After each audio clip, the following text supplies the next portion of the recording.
What do you mean the 24th? It's 1:30 already. It's morning. Yes, and what a lovely morning. Good morning. Good morning. We've talked the whole night through. Good morning. Good morning to you. Good morning. Good morning. It's great to stay up late. Good morning. Good morning to you. Good morning, everybody. Oh. Sam, get that off the screen. I hear a big echo. Good morning. Ruined everything, Sim. Blame Sim. Well, somebody's getting a fat head. That's right. Oh, how's everybody doing this morning? As always, I am your host, Mr. Keto Subway, and with me is my Canadian co-host, the Canadian Cupcake, Mr. Sim. Yeah, the most part of the show. Good morning. And we have with us our special guest, someone we should have had on a long time ago, Mr. Michael Beacon. Hello. Didn't we already have him on? Yeah. A while back, yeah. No. This is what happens when somebody becomes a star. They kind of they kind of exist in their own plane there. So Yeah, wait a minute. So we did have Beacon on before. Yeah. yeah, See, I said we had him on before, and you were like, no, we haven't. yeah, we did, but not as a not as a guest. Gosh dang it, Sam. What? You're confusing me. I'm sorry. I'm burning up. It's not my fault that 2 + 2 confuses you. Well, it's that new math. It's that new math. 2 + 5 or whatever. Yeah, no. You're young. It's not your fault. It's not like you know better. They was so on time giving me shit like you. Hello, everybody. As usual, I'm on time and have everything prepared on my side. Now let's wait for the rest of the bunch to get on my level. See, yeah, I hear you, Soul. I hear you. Hey, it's Shane. Morning, Hey. Shane. Morning. For anyone who didn't know, Shane was our last guest. Mm-hmm. Just go check out the replay if you haven't. Mhm. Oh, it still says, welcome to the Morning Roast, the comics show that doesn't have an endorsement by Dwayne Johnson, but instead everything that actually counts. Good morning, Chris Sim, Breakfast Beacon and chat. Breakfast beacon. Good morning, Yeah. and we also have McGee in the chat that just joined in. Hey. Crystal. Well, good morning. Yeah, you'd have to be as dumb as a rock to not like this show. Boom, I did it. Yeah. Oh, Oh. I Yeah. see what you did there. Like a rock. Yeah, I didn't actually watch his thing. I just seen he endorsed somebody, and I was like, oh, that's so stupid. I hate when celebrities do that. Oh, dude, they're fucking sellouts. I hate them. I don't want to hear your political Yep. opinions. It's like, hey, look, yes, I want the opinion on life from a whore. Thank you. Obviously, I do. Just shut up and dance, clown. Exactly. That's for your coins, monkey. Get back in the circle and dance. No one asked your opinion, clown. Go get that clown car. Monkey. Honk the horn. Oh, Yodam's here. Good morning, Yodam. You're like, hey, The Rock, yeah, just shut up and keep looking pretty. Yeah. The Ninja movie opening. I remember that stream. Yeah. Yeah. Yeah. Yeah. Yeah. Yeah. Yeah. Hello, McGee. You're always welcome on if you Yeah. want. You see? If McGee ever wants on, I'll send her the link. Just say something. And of course, Shane, if you want on too, I'll send you the link if you want. Oh, hey, new person. Hey, Chris, Hey. about your T-shirt. Actually, here's. Oh, hey, Jungle Ziffer. It's Soul's friend. Hello, sir. Cool. Well, hello. Welcome to the Hello. show. All right. Ooh. So, what do you want Well, to talk about? Beacon 7 Legions? Will you survive, Sure. Chris? What's a Seven Legion? Is that a book about a rocket powered dwarf and a rocket powered axe? Yeah, he's in there. He's in there a good bit.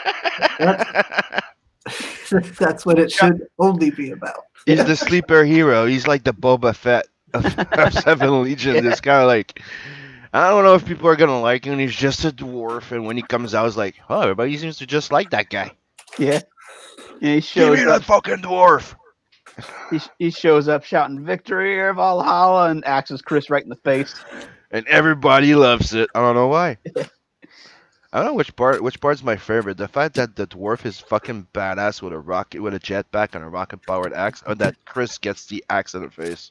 It's like perfectly right down the middle. Just Yep. Split in two.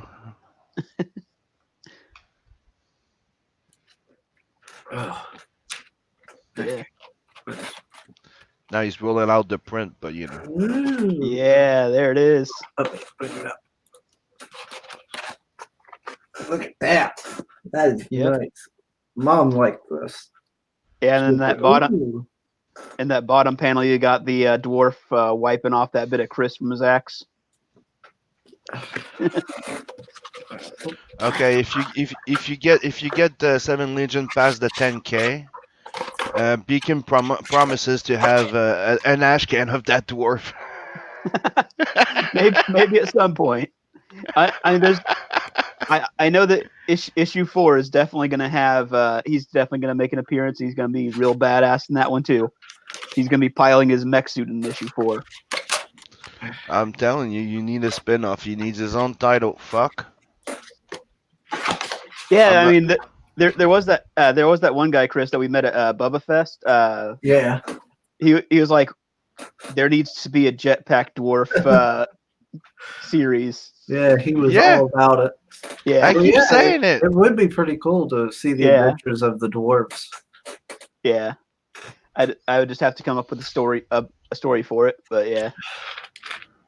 Well, yeah, I mean, who doesn't like, the whole sci-fi like dwarves, like the squats from Warhammer 40K or things like that. They're really, Yeah. those are always cool. Dude, even I have dwarves and not the merc. What the fuck? Yeah. You know what they say, right? In the geek world, to make anything fucking cool, all you need to make sure that you have is hunks, babes, something that you want, a cool vehicle, robots, dwarfs. You're in business. Yeah. Oh, what's this? All right. Dunkel Now, obvious. Zipper. Am I saying that right? Dunkel Zipper told me something interesting on Friday when I showed him the Grim Reaper comic. The Red Baron is buried in Wiesbaden, where we live. Told Cars, oh, that's pretty cool. Oh, that's awesome. Do they have like a monument for him or anything? I wonder. That would be really cool to go see. Yeah. One of these days, I'm going to make my way to Germany and see like all the sites. Yeah. And then I need to go to Canada and see Sim. Yep. At some point, I need to make a trip to Japan. Yes, especially the area where my story takes place. That little central area. Yeah. Me and Beacon always said we need to go to Tokyo. Yeah. Go to Japan. Yep. Meet all the ladies. Yeah. Nah, I'm going there to meet all those cool animators. Yeah. That's Yeah. the ladies. I'd Yeah. be going there to see the historical sites and stuff, Oh yeah. the castles. I do have a weakness for a Japanese girl. Mhm.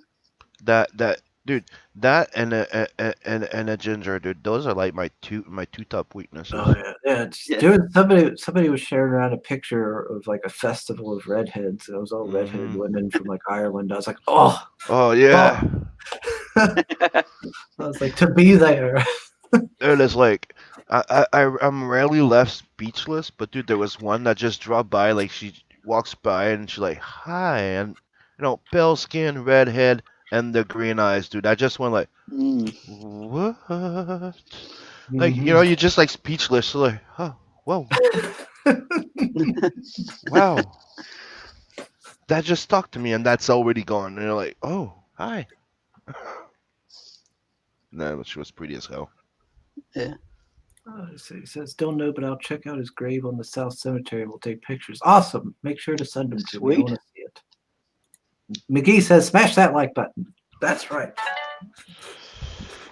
Give us them Yeah. likes.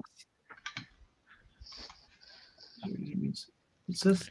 Dunkel Ziffer either means dark figure of crime or estimated number of unreported cases.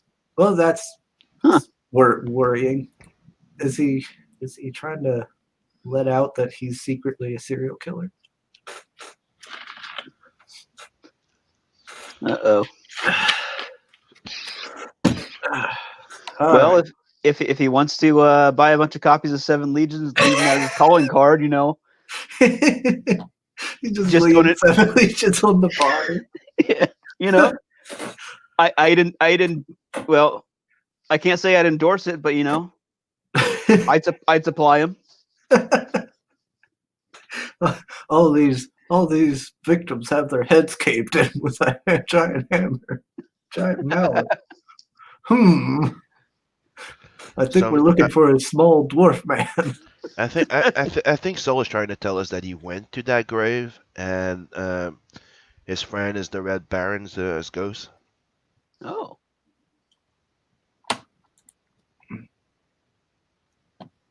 No, he's small. Up, see, he's small. See, Yep. Cuddly. There it Knew is. it. Yeah, There it is. He's the little dwarf man.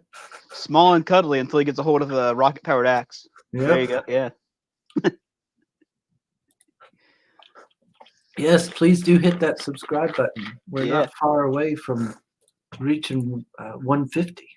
Mhm. A nice little landmark. Yeah, we're only 4 more now. Oh, yeah, we got another one. Yeah. Oh, that's Alright. sweet. Hopefully we can get it.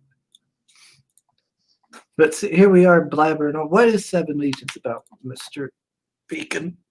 All right. So, the angel Azrael served the Seven Legions for over 2,000 years until they uncovered a plot to destroy them from within by the 3 greatest enemies. But before he could warn the others, he vanished, leaving only his memories behind in the dreams of Hiko, an orphan born in feudal Japan's chaotic Sengoku era, a time of civil war. Now Hiko must choose between fighting the war to save the family that took him in, or fighting the war to save the galaxy itself.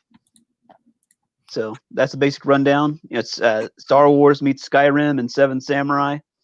And it's a epic sci-fi fantasy historical fiction series. You got the angels. They're the angels are like the majority of the characters. They're sort of an offshoot of humanity. And you got like the elves. They're like telepaths. The dwarves. They've got Nordic style technology, but you got Nordic mech suits. You got jetpacks. You got the orcs and goblins, which have like a symbiotic moss that grows on their skin.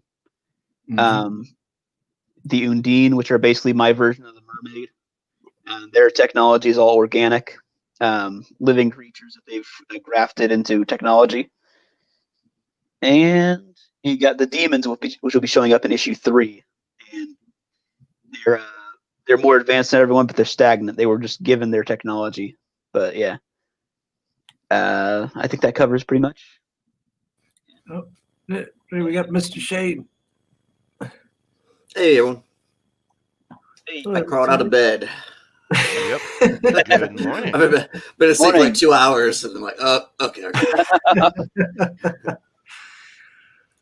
I mean, yeah, like Seven Legions. That's pretty. It's pretty epic in scale. Oh yeah. Definitely. Oh yeah. And I like the idea of mixing fantasy with sci-fi. Yeah, see, like I've always loved like lore-rich series like Skyrim, like Elder Scrolls, uh, Mass Effect, and all that, and I just sort of wanted to create my own. So yeah, there's a lot of lore I could delve into in like side series. Like one thing I'd like to cover at one point is the story that in this universe takes the place of the fall of man and the fall of Lucifer, all in one event. Basically, like humanity betrayed the other races after being tricked into doing so by Lucifer, who told them that he knows a way that they can get the powers of the Seraphim. But they were defeated, and those humans who joined Lucifer wound up being basically pursued to Earth, and all their technology was destroyed in a cataclysmic event, and they've just sort of they were basically reduced to the Dark Ages, and those humans became the humans that we came from. So that's where, from that point on is where human history as we know it begins. It's the end of the world as we know it. Now, did you do all the coloring in this one, Beacon? Yeah, most of it. There's 4 pages I didn't do, but yeah, aside from that, all the coloring is mine. You even recolored the first issue, right? Yep. Yeah, I had an original version of issue 1 that is the first thing that I colored.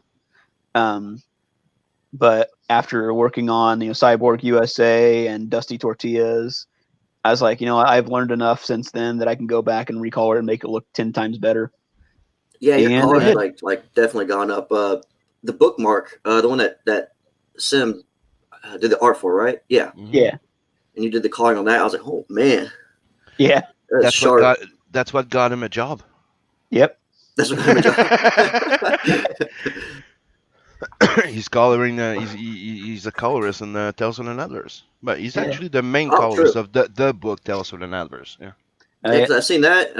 I saw the what was it? He did a death piece for Joe. That looks really good. Oh yeah. Yep. And I think you did a passion one, right? Was that you that got colored Yeah. that one or no? I thought it Yeah, was. there It was- looked like your style, so I figured it was. There was a piece by Carlo Rofer. The booty. Yeah, it was for. I'm having a brain fart here. Well, it's crazy because it was I'm a- Doomfade, Valeria, Yeah, and Doomfade. it was the Bloodshot, if I remember properly, isn't it? Yeah. you definitely got your own coloring style.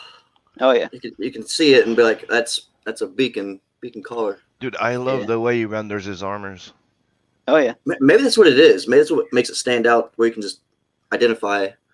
Yeah. Because usually I'm not really good at telling like colorists apart, but I can Yeah. when I see Michael's piece, I'm like I can usually Oh. tell. One thing I would point out real quick about that page you're on there, that building up on that top panel, that's going to tie into a lot of the there's mysterious sides of the history of this universe. There's there's a history we know, the history the Seven Legions know, and a history long forgotten. That building is tied into it pretty significantly. So yeah, that's Is there a reason why it looks like a mosque? not really. I just told him to like the design. As far as design wise, I just told him something close like a sci-fi form of the Hagia Sophia. Yeah, it's like a mix of all those type of religious symbols, like Yeah. that building. Yeah. Yeah, they call it the temple. It's basically like the Seven Legions used it as as like their version of the Pentagon, and it's actually far bigger than what it looks like in this panel.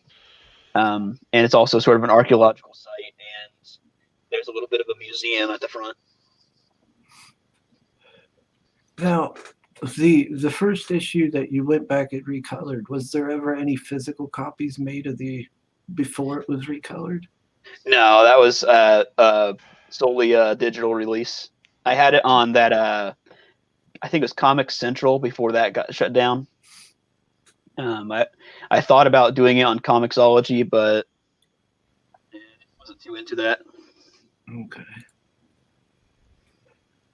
Yeah, I do really like I really like universes with deep lore, stuff you can really sink your teeth into and learn all about every little detail. That's why I like Warhammer so much.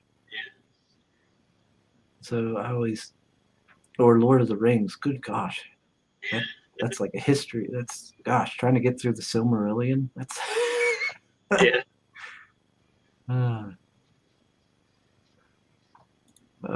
Soul says, "Don't be such an Islamophobe." Sin. You know, where I am, you're not even allowed to say that word. Are you questioning Islamophobia? I like that's look at that's why I like doing this morning show. Our chat's full of German talk. We get so many different, interesting people from all over the place in our chat. Yeah.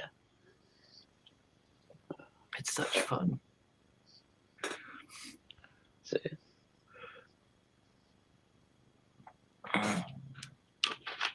Oh shoot!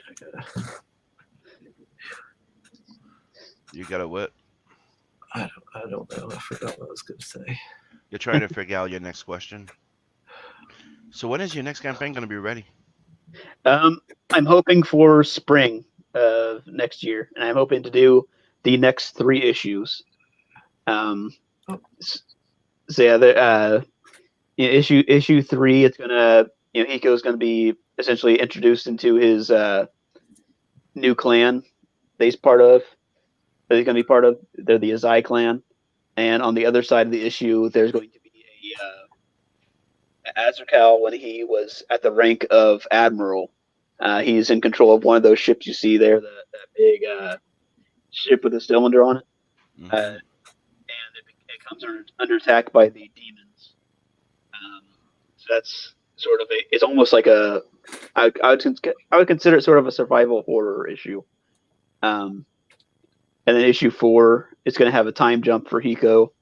It's going to be it's given to when he's a teenager, and you're going to see how things change for him. And then the scene with Azrakal, he's going to help the dwarf Jogar Olfsted, and the dwarf is at that point he is their high king, which is called the Odin. And they are going on a hunt for frost giants, which are these quadrupedal creatures with this like long arm with a spike at the end of it. And so they're going on a hunt for a bunch of those because they're now hunting in packs.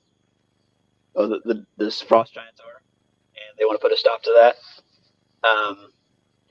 And then issue 5, it's going to Hiko goes to the capital city and encounters some trouble there. And then on the other side of that is going to be the flashback where it talks about this at the beginning of issue 1, but there was a mission they were sent on. They were told they were going to take out terrorists, but it turns out that they were being sent to clean up to do the dirty work of the villains.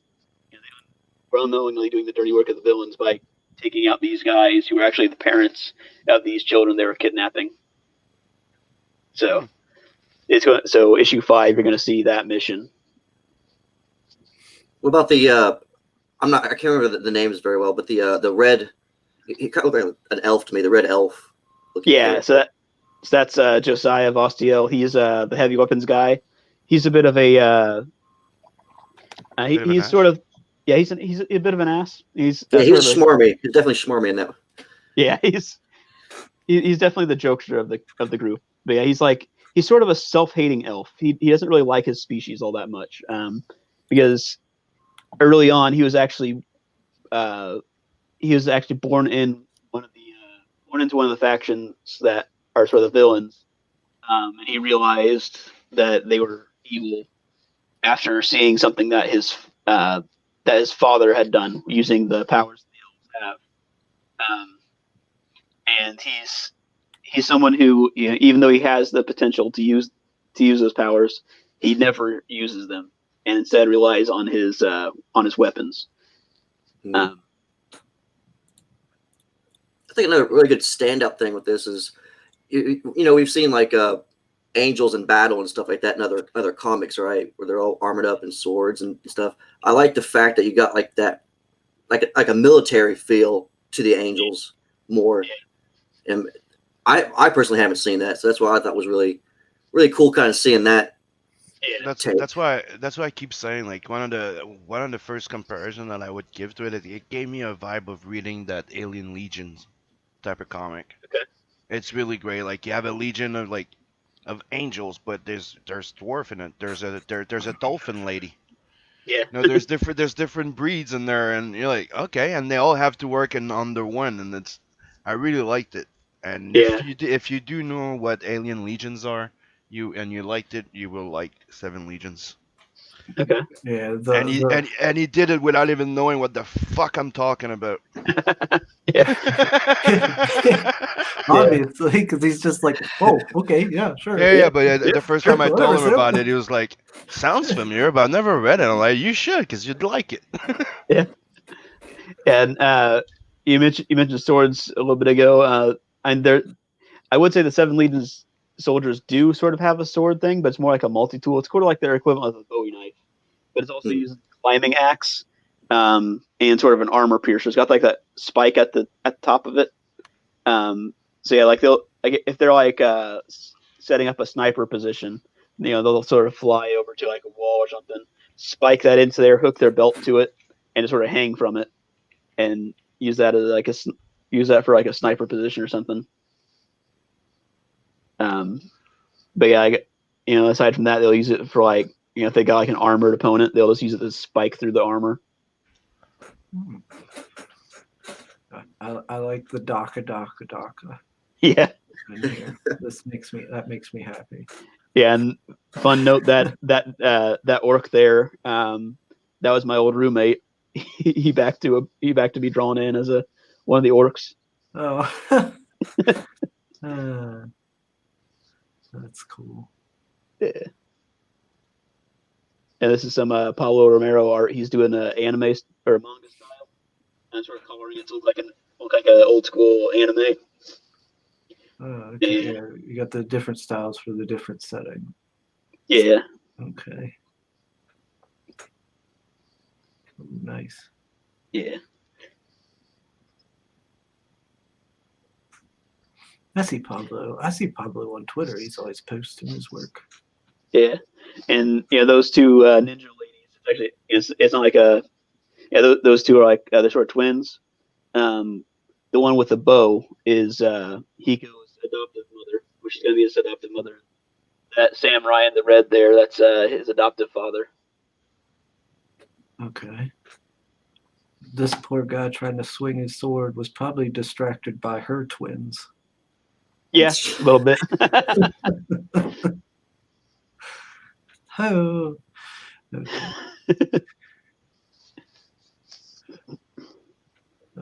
Humans, angels, elves, dwarves. Can you share my screen just for a sec? No. Okay. For the people that don't know what Alien Legion is, this was the character type of lineup. Okay. You have a wide variety of races. Yeah. And this was the book that when it was coming out at Epic Comics. So you can understand what I mean by. Yeah, you weren't an orc in this, Chris. Why weren't you an orc? Where am I? Am I on the page? Let me see. I don't see me. No, I don't think I'm on the page. No. On what page?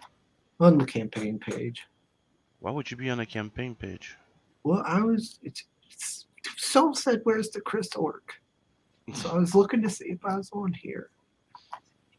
I did put together a new campaign video. It's almost 3 minutes long, but yeah, I think that those panels do appear in that video. Ninja Girl has indeed Pablo Romero. Yeah.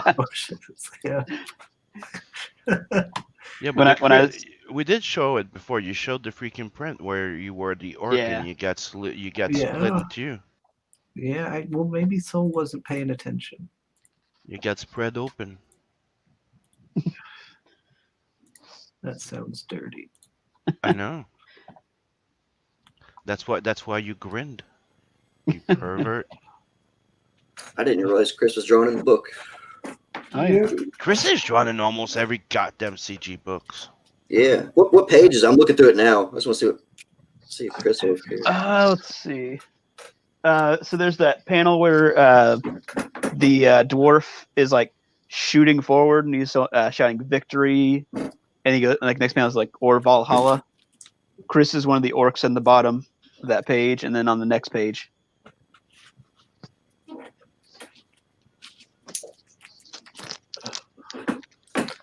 Oh, I see Blood Hunter, Yeah. Oh.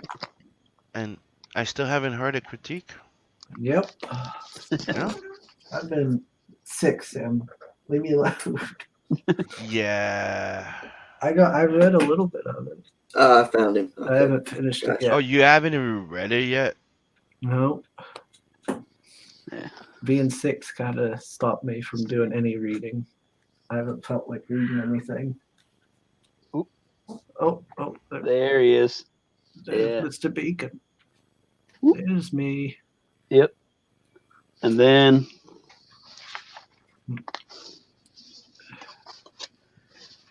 Smack. yep. There it is. I He's getting smacked down Yep. Mhm. with an axe to the face. All right. Yeah. That was a glorious dwarven death. So Yeah. Soul said you got sick from reading Blood Hunt. Yep, it's that gory.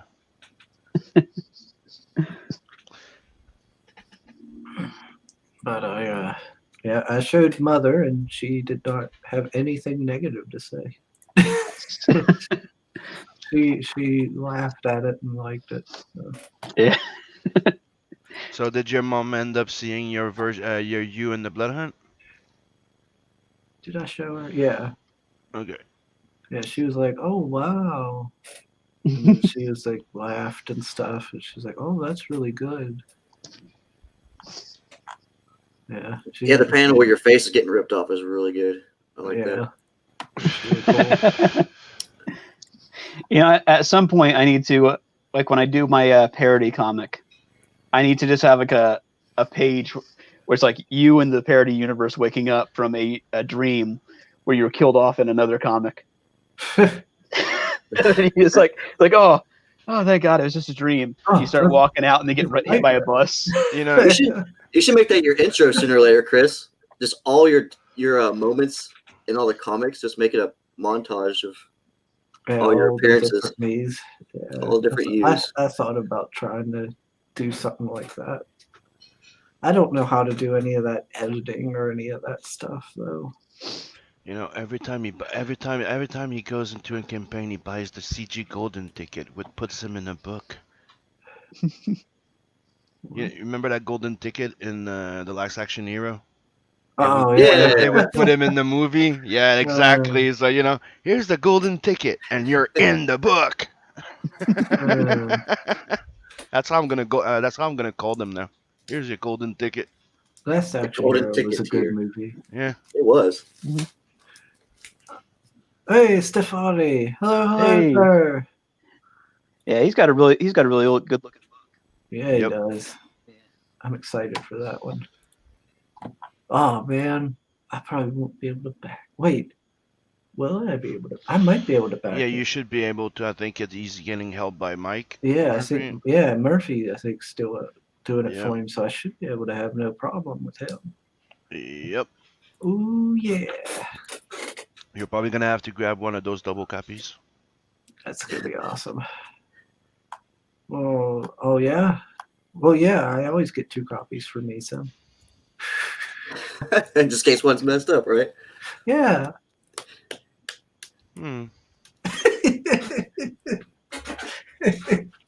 Chris, And Chris has no post. Chris, What, Sam? where are my goddamn books? I'm still waiting for you to prepare that goddamn box and tell me how much I have to fucking send you. I'm still waiting for my abductables.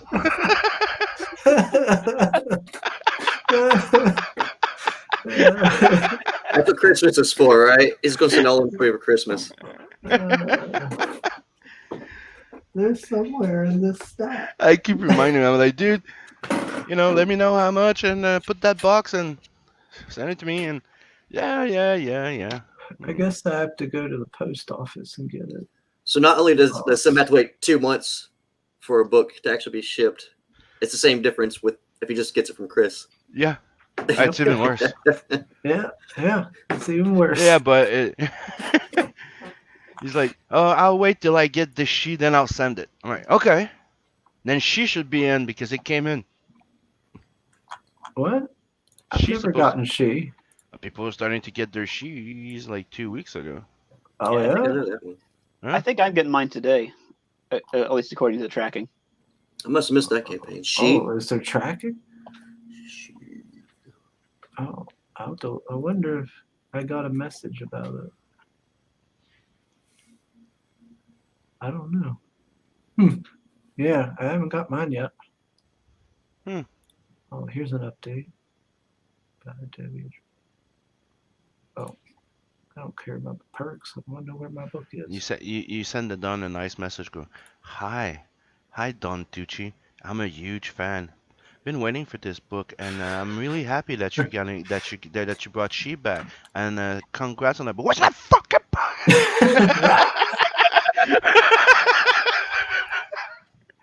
I don't even have a tracking. Everybody getting it. Oh yeah, see, he posted, said hundreds of rewards shipped. Your books are on their way. Yeah, that's good. And yeah, I should be getting Sim's book then. That'll be nice. To make To me add wait to my another 5 months. collection. Hey Sim, yeah, I got your books here. Yeah, they're right here.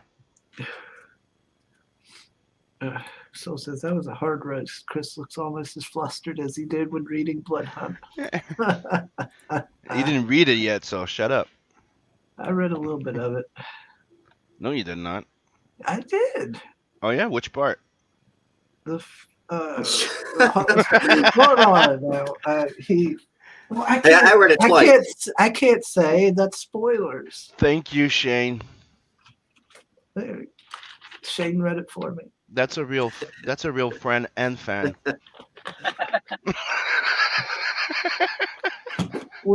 How many times did you read it, Beacon? Oh, read what? How many times did you read it, Beacon? Blood Hunt? Yeah. Yeah, I read it once. There you go. At least once. I got. Let me look. I got You can't just look at a picture like this is where I got. Yeah, I'll And show big you. spoiler, this is where I'm at. Well, you want to keep pushing me? I'll show you. Did you at least get to where you're at in the book? Huh? Huh? I said, did you at least get to where you were in the book? No. No. No, he's at the end. Yeah, that is pretty No, close to the end, I was- actually. I was. Yeah, No, it was before that. I Beacon's let in my the book? brother. Yeah, I let my brother read it when he was helping me pack them. Yeah, I was in this page. Okay, well, that's close to the beginning. Yeah. Yeah. That's about when it kicks off. That's like the intro. Yeah. Yeah. Well, I was trying to read it. He just for- got turned. I was trying to read it, but I was feeling sick, so I had to put it away. So you're saying that my book is making you sick? No, Sam. Is that the type of advertisement you're trying to give me? It's so gruesome. It's so gruesome that it made him nauseous. He couldn't take another page. Soul's still waiting for Tales from the Outpost. Well, Ace says Blood Hunt's the most action-packed book in CG. If you haven't read it yet, shame on you. Agreed. Dude, I've been saying it since the beginning, and Do you remember all those people that were arguing with me saying that they had the most action-packed book? Now they all shut the fuck up. And Edwin can now go around and go the most action-packed comic in CG. It is. Mm-hmm. Oh, yeah. Make And a you hell al- of a movie. And you also get a nice story in there. I wonder. I need to send Aaron another message. Ask him how he's doing. All this talk about action-packed books makes me I think of wonder, Aaron's wonder, books. wonder why. Boom, boom, boom. Calamari? Yeah. He's actually he sent me some stuff yesterday of something he's working on. Looks actually a story I'm hoping he's really going to go with. Is he still on Facebook? No. No, He's on Twitter. yeah. He hasn't deleted his Twitter. He deleted his Facebook this time. Okay. He went the other way around compared to before. Before he used to delete Uh-huh. his fucking Twitter.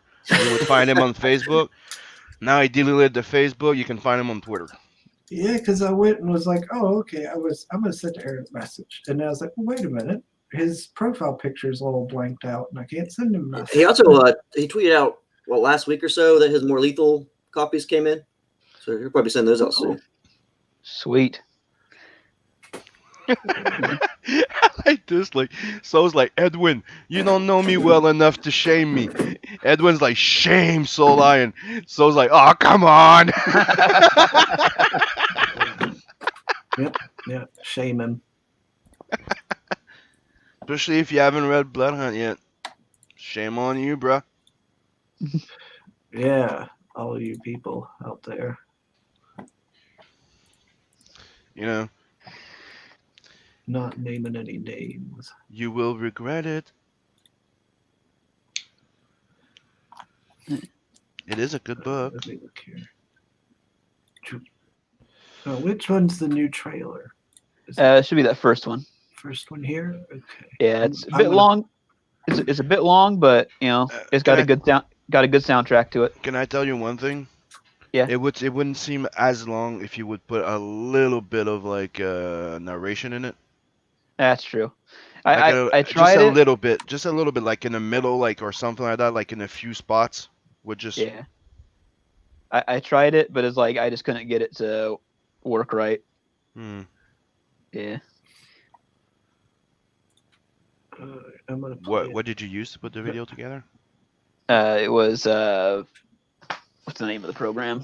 It's a Sony Movie Studio. I'm cheap. I always go with the really cheap photo plays. What I use. It's just a free little crappy thing. I have the entire Adobe suite, so I have Premiere Pro. I do have Adobe actually. Is it because of the recording you were having issue because you didn't have the program to mix it properly? And it was just like I just couldn't get the couldn't figure out a good narration to it. Oh, okay. Yeah. Because I was wondering if it was the integration of the audio that was going to be an issue. I was going to say, but send it to me. I'll do it for you. Okay, play this.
You could just read those little things you write there.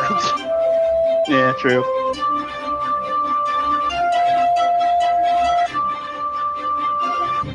And the backers are loving it! Get it! Now! Yeah. That shit's fucking good. Oh yeah. Okay, too bad he kills the entire fucking first team in the fucking book, but hey.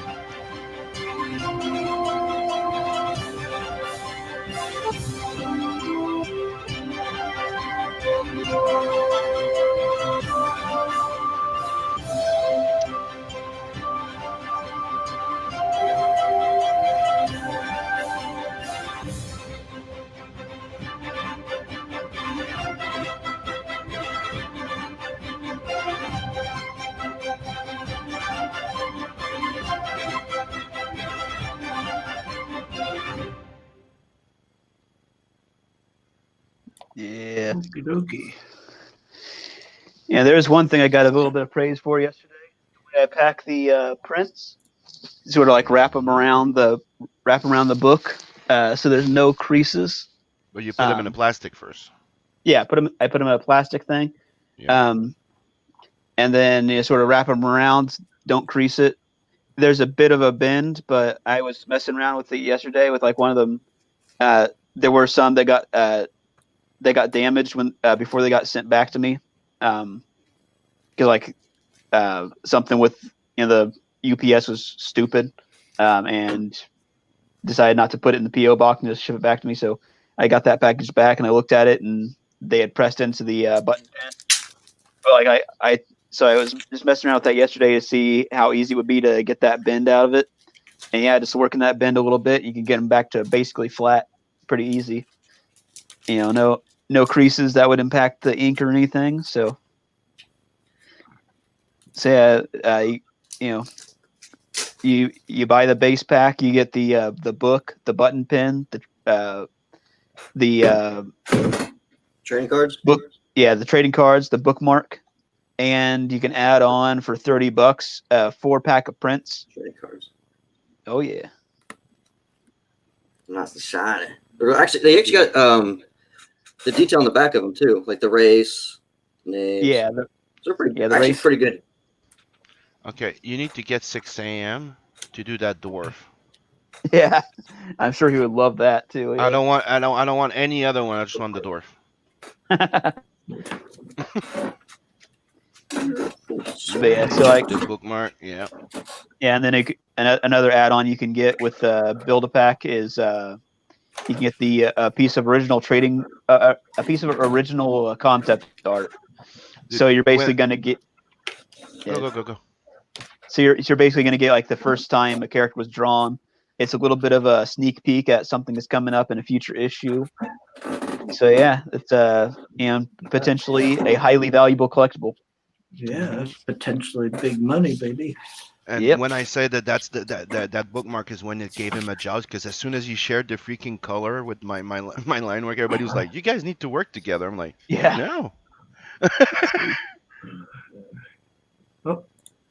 There it is. Oh, It just works well. Oh yeah. Yeah. Looks like something from a '90s cartoon. Mm-hmm. And of course, my cat's just sitting here, just Like since that day, I'm like, you're gonna be one of my regular colorists right now. So. But how can we refuse the second Power Ginger in colors that wants to be part of the team? Yeah. Yeah. All the ladies are distracted by Beacon's handsome ginger mug. Yep. And you know who's I got a guest colorist that's gonna be joining in on number 2 of Tales from the Nadverse. He's gonna be coloring the cover, but we're gonna do a painted type of cover, and that's gonna be ink spot. Nice. Yeah. Yeah, he's awesome. Yes. Yeah. I'm gonna draw the cover, and I'm gonna tell him to go nuts with his colors. He can go over the line as long as he keeps the style, dude. Yeah. That's what I want. Oh, metal movies and brewskis. Ayo, ayo. Hey. Hell. Yeah. Gonna get his copy out soon. Yeah, out later today. The prints turned out nice this stream. Oh yeah. They're on my wall. I just can't show them. Yeah, and you could probably show the how the bend is. No crease in it. Yep. Yeah. No crease. Just a no bend. So Yeah. That one, and you got this one. I like Yep. how they're modeled after like World War II. so Fighters. you can easily get you can easily flat them out by putting some weight on the opposite side. Yeah. Yeah, put in a frame. It'll come out. Oh yeah. Yeah. Yeah, when Grim Reaper came in, her prints. Yeah. came in. Mine's I had to put mine in a frame right away. Yeah. I'll have to put, Ouch. I'll have to put mine. I'll Yeah. have to put it between something. She said she didn't expect them to be so big. Yeah. That's what she Yeah, said. I'm mine- like, well, That is what what she she said. That is what she said. Yeah. The only thing I would do differently with the mailers for the prints here is I'd probably buy the next size up next time, because like they just barely fit into that mailer, and I was so nervous they'd get dinged up in transit. But yeah, if it tends to work out. It seemed to work out this time, but next time Yeah. the size up. It was yeah. surprising how the tubes are not that expensive to mail. Oh yeah. Like I mean, like I sent like 18-inch long tubes, and they cost me like about $10 to $12 to send to the U.S. and international. yeah, the one I sent to Chris with those two special prints, the ones of your pages. I think that was like almost $4, just because it didn't weigh too much. But yeah, the downside is you can't. Oops. Stupid fucking cat. Downside is you can't send them through media mail, so you don't get. So it's a bit more expensive than sending the book itself. Oh, by the way, Chris, I'm sorry I don't have my camera on because yesterday I started that 11x17 sketch that you're supposed to be getting soon. Huh? Yesterday I started that 11x17 ink sketch that you're supposed to get with that blood hunt thing. Oh, finally. Let's say. Yeah, finally. Oh, don't be Yeah, so fucking well, happy. You know what? I'm just gonna fucking You know rip what? it out. Yeah, well, maybe What? we'll, maybe when I get that, maybe a package will show up in Canada with some books in it. oh, some negotiation of the Oh, you piece of comic shit. thing behind you. That's how it's gonna. That's how it's gonna be, bro. Somebody's giving me Your hell comics are about not. hostages. Yeah. Somebody- You piece of shit. somebody's giving me hell about not Now you know sending, why the you the, Canadians hate us. sending you They the don't books, trust us but because of you. I still Yeah, haven't right? even got my commission. So Your commission, you were aware was coming at the same time. You fucking asswipe.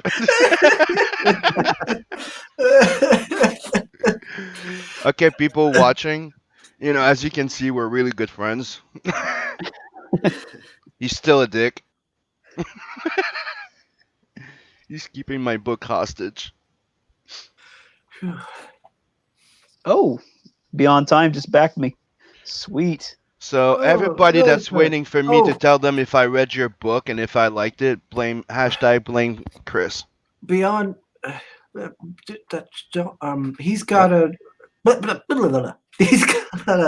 he's got a book coming out. He's got a mailing list up. Yeah, I'll get your copy sent out today.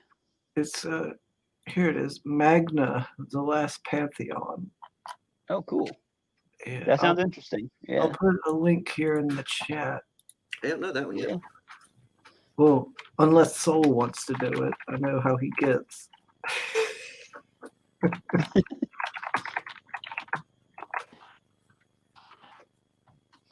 All right. Just real quick.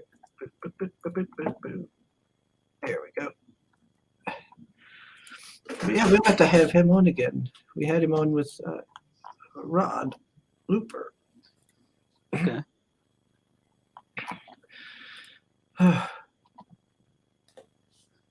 Oh, that art looks good. Soul says, with that many dwarven beards on the show, it's almost like a little Morgan theme party. Funnily enough, Soul, that you said that. I've been watching a YouTube channel about Lord of the Rings lore called History of Middle Earth. And the last video I watched was about Durin's folk. So right before we started doing this show.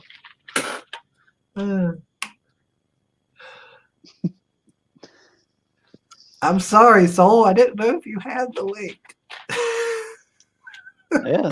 Ooh, that Magna book has angels in it too. I'll definitely have to check that out. Yeah, be back. That's good. Yeah, I gotta sign up for it. Oh yeah. It does. The art does look good. Oh yeah.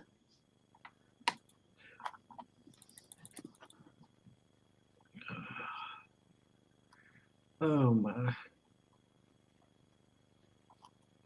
Yeah, I'll have to set something up to be on time to have him on to talk about it. Oh shoot! Didn't mute myself. Sorry, everybody. My ears. No, I'm joking.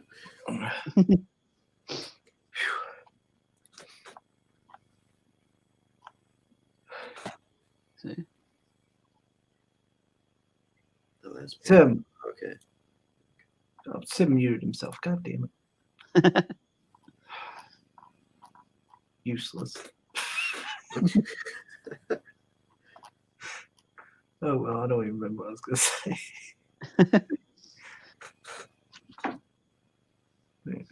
Fair. Oh Which yeah. one's fair? The fair. three? They haven't showed up yet, but they're kind of like they're kind of like my version of like a fairy or something. They're about 7 to 8 feet tall. They got like the bug wings. They're actually a symbiote that they're sort of born with. It's sort of like okay. they're sort of born with it burrowed into them, and it sort of grows up with them. Yeah, they haven't shown up yet. I'm gonna definitely aim to get them showing up in issue 3 and possibly 4. But yeah, they sort of they live on the same planet as the Undine, which the symbiotes were sort of a creation of the Undine because the Fair were slaves to them early on. It was sort of a way to control them, but eventually it's sort of like as they evolved, they sort of became more helpful to them than anything. Oh, okay. So there could be some tension between the two races then. Yeah. Due to their past. Yep. Yeah. Same with the orcs and goblins. You'll see a bit of that in issue 3 because one of 2 of the characters in issue 3. There's I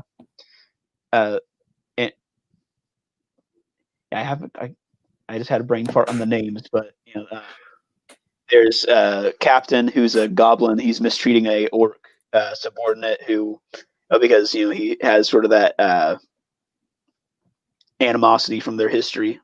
But the orc is sort of a laid back, sort of cool guy, and he's just sort of like I understand why he's pissed at me, but I'll win him over eventually. But they wind up through the events of the story coming together. Okay. But no, Soul Ion asked, will there be a Venomized? No, it won't be like that sort of symbiote. No, it's. Oh God, a whole comic where they all talk in like third, like plural and stuff. Yeah. Oh yeah, that Carlo Rowe print. So those guys are the 3 leaders of the villain factions.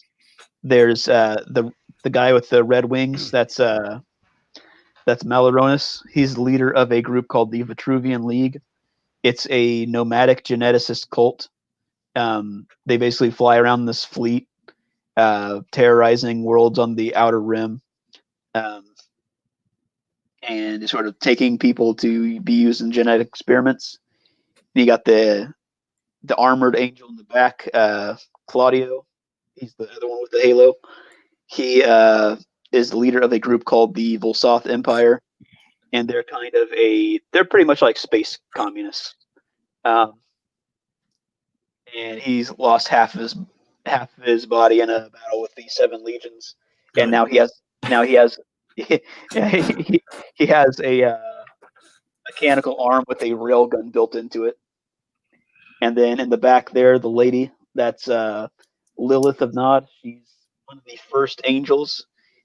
She's the leader of an empire where most of the people have descended from her. Because she was when she became an angel, she had started out as a human. A genetic change happened when humanity solved a war between a mysterious enemy called the Espers.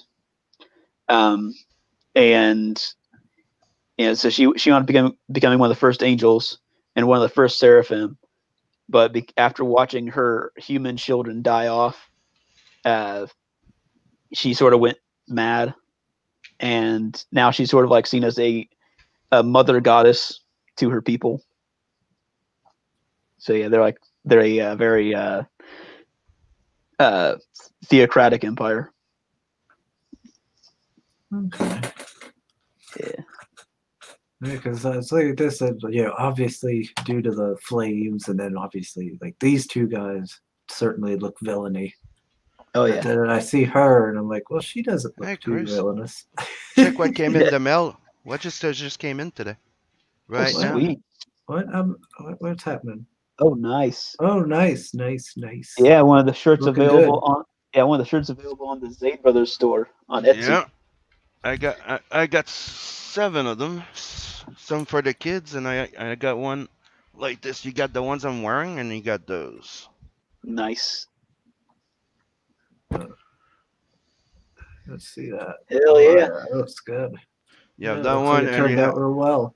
you have the negative version, Yeah. which is my favorite. Yeah, when I get one, it'll probably be in the negative one. Mm-hmm. Nice. Soul says, Sim, turn the camera off. It's distracting. We are Evans. We want to die in your car. Dunkle Ziffer says the fire reflections in the picture look fantastic. Oh yeah. Carl knocked this out of the park. He got the personalities right. Just the looks are dead on to what I said. Yeah, he's been doing really good with these kind of print things. Like he did a great Super Harem print. Now he did this one. Yeah, it's pretty good. You got the Maloronus who looks really sinister there. He looks really cruel. Yeah. Claudio, he looks very Stalin-esque. Did he do the cover for Super Harem? Was that He did one of the them. second cover? Yeah, okay. Yeah, with the 3 girls. Yeah, because I got that the print. I'm like, keys. okay, I think that's the cover. Yeah. I believe. Yeah. Oh, sweet! I just got a new backer. Sweet. Yeah.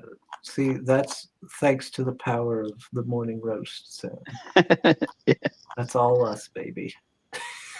There it is. Yeah, says the guy that can't even back it yet. That's true. Oh, That is true. I like these. I like your work here with the locks. You try to make them as historically accurate as possible there. Yeah, and that's one thing I didn't even think to I didn't even realize with those, like the fuse cord. I didn't even know they did that. That was some research that Pablo did on his own. Yeah. But yeah, people don't really think about samurai using flintlocks, but Mhm. But they did. Yep. Yep. They And had. they had- sort of They yeah, they they had the handgun too sometimes, right? They didn't just have the rifle, if I'm not mistaken. Yeah, I think they also had large ones that they would fire out Mm-hmm. pretty large arrows out of and stuff. Yeah, there was one is I think it's like the Bohia or something like that. It was pretty much like a medieval rocket launcher. Yeah. Yeah, and they also had fortress guns and things like that. Yeah. And by the way, that my new backer is in the chat. It's Beyond Time. So thank Sweet. you, buddy. Hell yeah, man. See, boom. Yeah, Woo! I got signed up to that Magna mailing list because it looks right up my alley. It looks like a completely different direction from what I'm doing with Seven Legions, but got a lot of the Oh, so it's still in the mailing list then, right? Okay. yeah. Wasn't too sure how new that was. But yeah, it's got enough in there that's like it piqued my interest real good. You know, the art looks amazing too.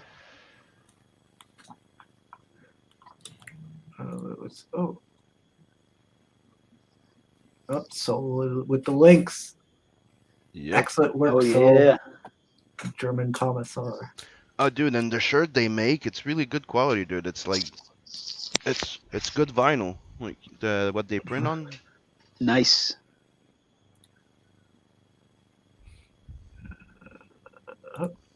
Metal Movies. Brucey says, "I love The Last Samurai with Cruise." Yeah. Yes, I that was enjoyed it. It fucking a fun good. little movie. Dude, I was a That- big fan of samurais, and I was staying away from it like it was the pest or something. I'm like, they're gonna fuck it up. They're gonna fucking go like full like blockbuster or something, right? And ruin the Yeah. entire like iconic of what a samurai is all about. And everybody's like, no, watch it. You're gonna love it. I'm like, no, I don't think so. Took me a while. Then I watched it, loved the fuck out of it. Yeah, that's what got me interested in the samurai side of that and the game Samurai Warriors. Mm. It's sort of an offshoot of Dynasty yeah. Warriors. Yeah. Yeah, that the only thing I would say about that sort of annoys me, they act like the samurai were very much against using guns. No. they weren't. No, they weren't. Me, it's No, one they of were the all things. about it. Me, I got all into all that shit by a fascination for the ninjas, right? Yeah. And then when you start checking into like Oriental, history and shit, and you've discovered the samurai, like fuck them ninjas. Yeah. And even in that war that they're depicting in Last Samurai, those guys used guns too. Yep. Yeah. Oh yeah. But So you had a martial art expert in your face with a sword and a freaking gun. yeah. And there was actually like in the same time period where Seven Legions takes place, there was a military leader. You can actually see him. I'm thinking of bringing him in issue 3. He's going to be one of the antagonists of Hiko's. Oda Nobunaga. He was a military genius, and he actually sort of revolutionized the way they used rifles in feudal Japan. Because there's the Battle of Nagashino, they obliterated Talking one of of the cavalry. one of the most devastating forces in Japan at that time, the cavalry. They just decimated them using this tactic. That like they'd have like the front row shoot the rifles, go back, the next row would move in, shoot. Like the whole time, the row that just fired would be reloading in this constant volley, and Yeah. that was that. Yeah, he was really well known for just Yeah, coming up with these utilized- crazy tactics. Yeah, he came up with rank fire, and he also utilized stakes and also walls put up in front of his muskets to divert the cavalry. And Nobunaga, he's going to be someone Hiko early on looks up to, but then all of a sudden when the Azai and Oda turn on each other, that's going to be sort of it's going to feel like a bit of a betrayal to him. Yeah, the Azai clan. Yeah.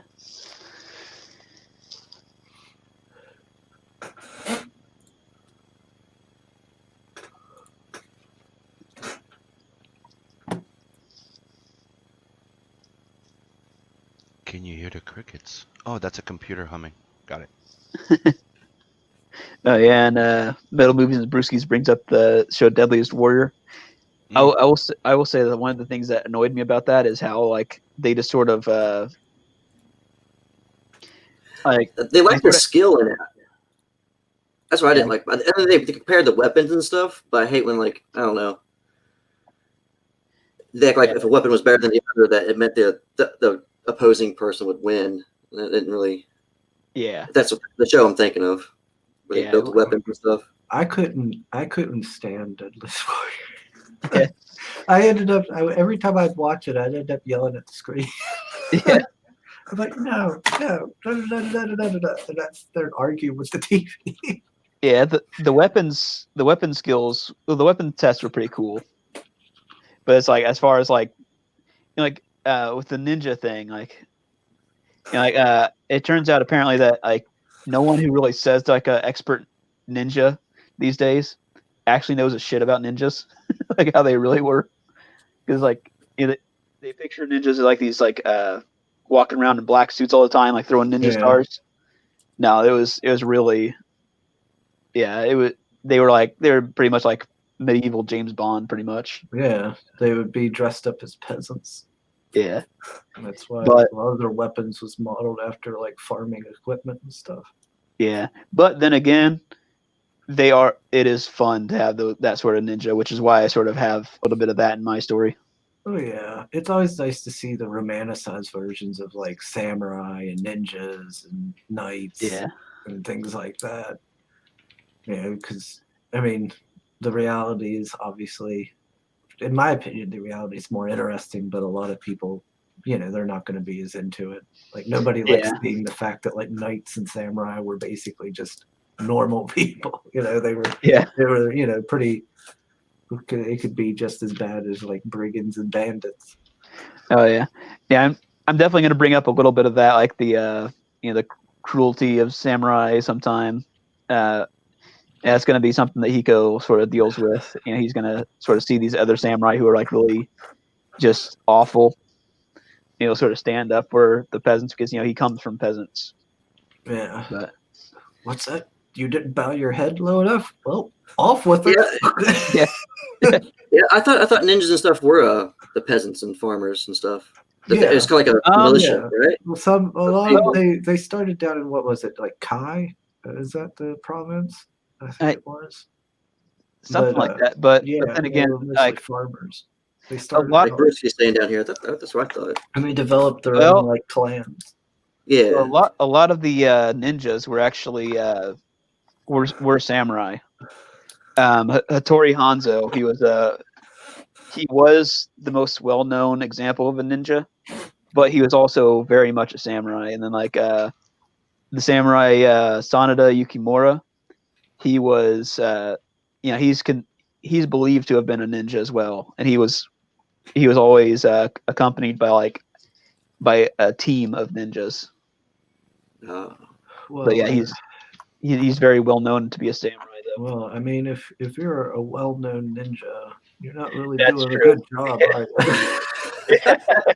That's true. That's true. Yeah. Oh shoot. Yeah, there's one YouTube channel I found recently that really delves into the history of the samurai. It was like, I think it's called The Shogunate, but yeah, he goes into the ninja stuff a good bit. A little off topic, but did you guys ever watch Ninja Scroll back in the day? Oh Yeah. I love that freaking Yeah. thing. That was like one of my first introductions into anime. I mean, obviously back then anime or manga and stuff like that wasn't easy to get a hold of anyways. I think it's amazing when you realize that it's called Ninja Scroll, and you realize that the hero is a samurai. Yeah. When you're a kid, you don't realize it, but that's what I'm saying. Like I watched it when I was young, and then you start researching into the ninja, and you're like, dude, that's not. Then you're like, huh? He's a before samurai that Harrison, lost of his course. way, so he's like a ronin. Yeah. He's a mix of both. They expanded that story as well. I don't know where it went with it, but But if you I remember want, the there's an animation actual was really novel good. about it. It's based on a novel. no. And actually, the two ninja ladies, those were actually very much inspired by the ninja in Ninja Scroll. The ninja lady. The color scheme's there, Yeah. like in the dress. I can see that. Like the Oh, Christine's here. Hello. Hello, Christine. Well, Soul says, on the weekend I watched Miami Connection, a very silly but sought after movie where a Taekwondo rock band battles ninjas that are actually white bikers, but look Asian when suited up.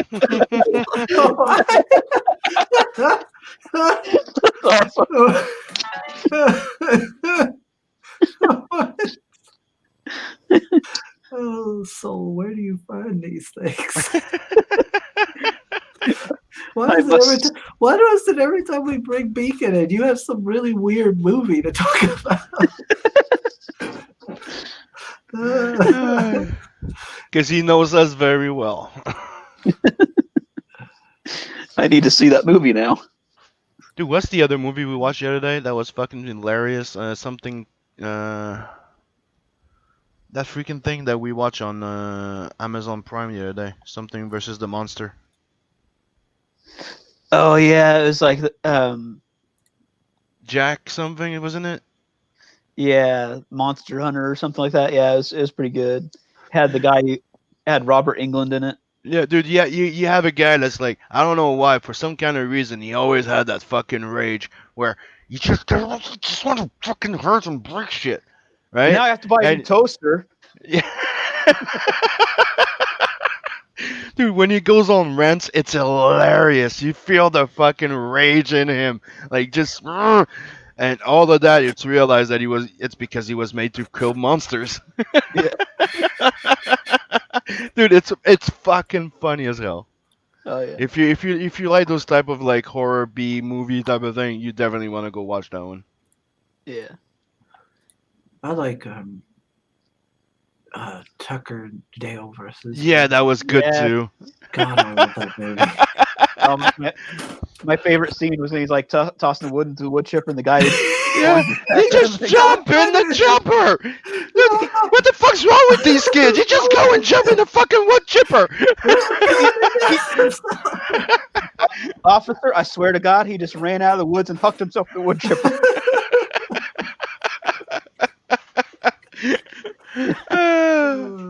This movie's awesome. Oh yeah. Oh my gosh, that movie. Did any of you ever saw the movie Iron Sky? Yeah. Yeah, I've seen that one. I've seen it in clips.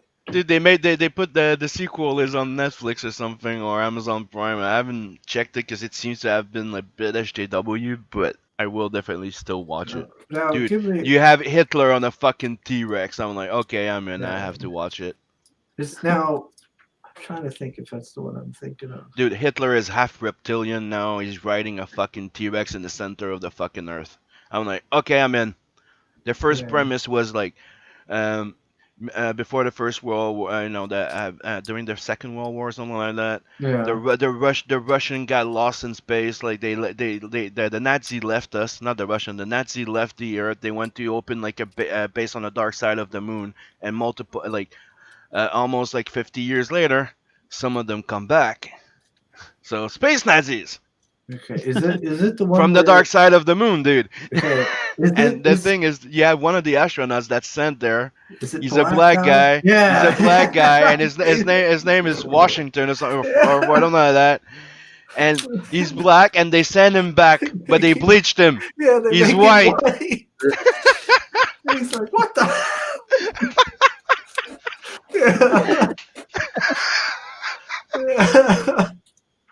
Yeah, I remember that one. Dude, it's fucking hilarious. Yeah, because I watched it like on TV or something. I'm like, what the hell is that? And in that world where it's like if I'm not mistaken, it's like somebody that's like Sarah Palin that's the president. It's fucking weird. Yeah, is that what we're talking about? Yes. Yeah. Yes. Love that fucking movie. I just need to check the second one. That's the second one, though. That's the second one, bro. You need to watch the first one first. That's the second. Yeah. What's it on? Hulu? I think it's on Netflix or on Amazon Prime. I saw it. But make sure to watch the first one first, dude. Because I'm pretty sure it's gonna be a bit like what is it again? Wolf Cop. Wolf Cop was like one of those. Wolf Cop was funny as shit, man. I watched the second one. The first one was fun as hell. It's a B-rated movie, but it's fucking funny as hell, and it's fun. And it's a Canadian movie, right? And it's freaking amazing because I don't like our movies. That one and Good Cop, Bad Cop, fucking amazing. Anyways, that's it. The second one, Kevin Smith got involved in it shit. That doesn't surprise me. The second one is yeah, it's not good. Iron Brigade. How you say that? Iron Brigade? So you will love to watch that movie. You definitely need to watch Iron Sky, my German friend. World War II have y'all watched that what was that World War II zombies one? Dead Snow or something? Oh, I haven't watched. Yeah, I did watch that one a long time ago. I didn't know if that was any good or not. Yeah, what was that short? It was like 30 minutes. It was like a YouTube sensation where the guy was like a Street Fighter. Kung Fury. It's Oh, fucking yeah. amazing, dude. I love that shit. Yeah. That had everything in it, man. That had fucking Yeah. Nazis and You got raptors with lasers and Thor. I like where That shit fucking was crazy. Hitler shoots the gun through the phone. Yeah. Killing everybody. It's like, I thought they were supposed to do a second one of that. what? It's still in the works, but they're supposed to be making it as a long one. But the problem is there's a whole bunch of like big name actors that got involved, like Arnold's supposed to be in there. It's not gonna be the same. No, don't I- go mainstreamy. With it. I think that the big guys wanted to be a part of it, and they pretty much killed it. That's what I think. Yeah. Because that shit was funny, man. Oh, dude, I His still sidekick, that little hacker guy. That was Hacker Man. yeah. Had the mullet. I think it's funny, like, you see a whole bunch of cops getting killed, and it's him. Boom, boom, boom, boom, boom, boom. Goes, you need help. Oh, I think I got the guy. Turns around, it's the same guy. But now he's Hacker Man. Fuck. When they had that conversation about the mustaches, man, that was cracking me up. The two Nazis. Yeah. This is not an alien mustache. Yes, it is an alien mustache. No, it's not. You got to cry? Oh, you're crying. I'm not crying. It's a beautiful alien mustache. See it. Like, fuck. Where's the tank? Where's the tank? Thank you. Like, fuck. Simmons definitely watched that quite a bit. Mm-hmm. Dude, I'm a big movie guy. You know the shit. Obviously, I watched that. I also know people that worked on it. Oh, Soul has Nazi fatigue. He's tired of them Nazis and all the media. But that's the thing. It's a fresh take on it, dude. It's a fun one. Yeah. Like I said, it's just like a 30-minute short. Especially when they but talking about Iron Sky, like when they send the blonde, Iron like Sky. she's the blonde Nazi ambassador, and she's lovely. Yeah. Now, have any of you watched Man in the High Castle? Mm-mm. No, It's like- no. I wanted to watch it, but I never got to. Yeah, I'm getting toward the end of it, but yeah, it's pretty good. It's not as action packed as you'd think, but it's a great alternate history sort of thing. Yeah. Was it originally a book? I think so. Yeah, I feel like it was because that's where I was originally going. I was going to read it, but then I never did. Yeah, like toward the end, they start crossing over to other universes. What? That- Yeah, Oh wow. Okay. yeah. Dunkel Ziffer is like, so that sounds like we have to look at Iron Sky urgently. Yes, you do.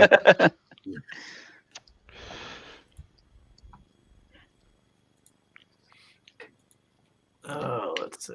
I'm gonna bring up. And if I'm not mistaken, the original Iron Sky was crowdfunded.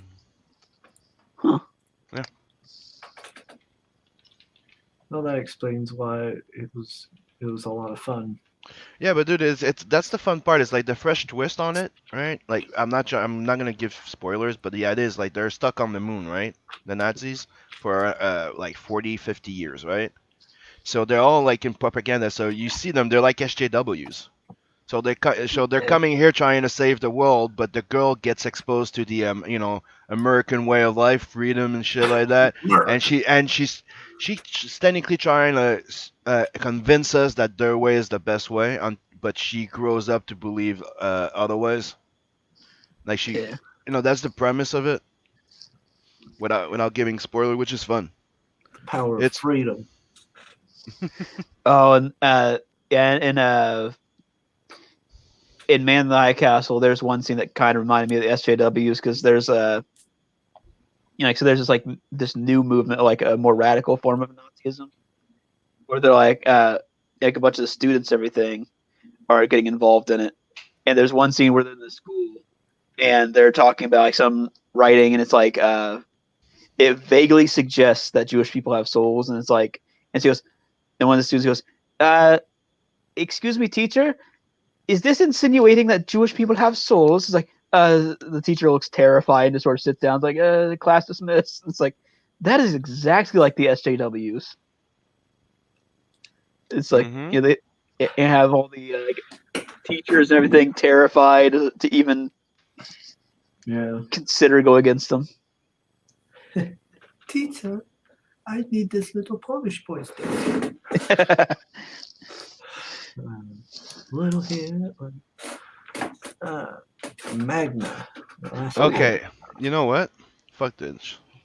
Let's do this. Boom. What? So what are you doing? I'm doing this. Oh, I don't like what you're doing. You don't like it? You're gonna get New York has come under attack. Witnesses claim to have seen hundreds of UFOs. It's opening fire! Oh my God!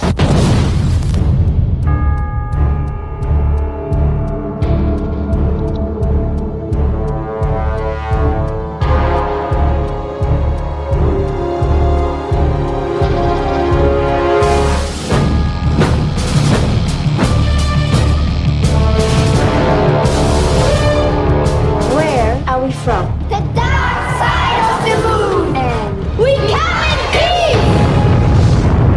Who are these guys anyway? Nazis from the moon. That's too much. One word from me, and the invasion from the moon begins. Invasion? Y'all must be tripping. Now my question is, what do y'all plan to do about it? Because we just happen to have a little something up our own sleeve. All presidents who start a war in their first term get reelected. Und wegen alle diese Untermenschen von der Erdkarte. Shit, this just keeps getting better and better. We are the promise delivered to all mankind. We raise our hands to one nation. We march to the beat of one heart.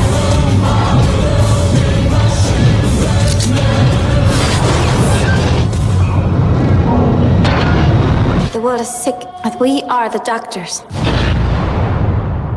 Wir sehen uns in Valhalla.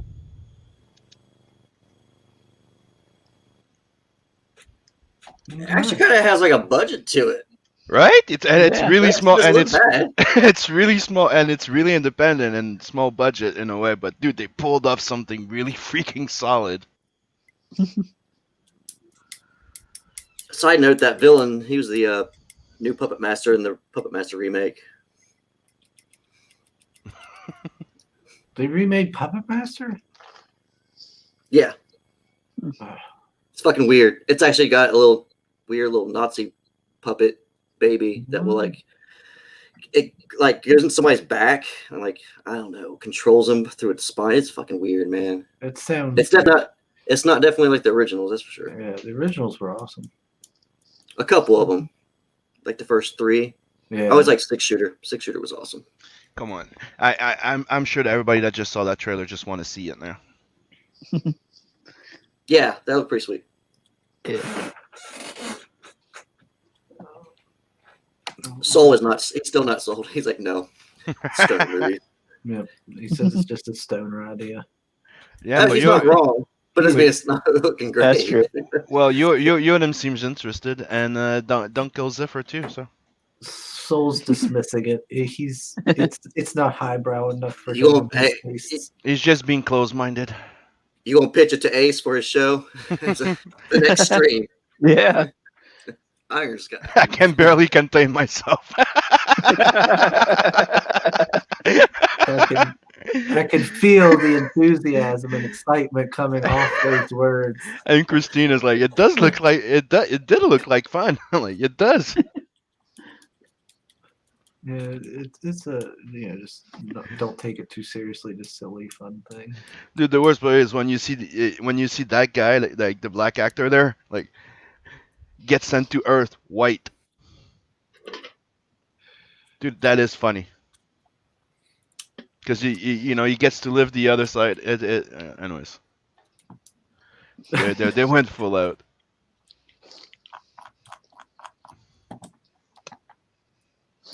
So I didn't get to ask you, Mr. Beacon. Okay. What other projects do you have up your sleeve?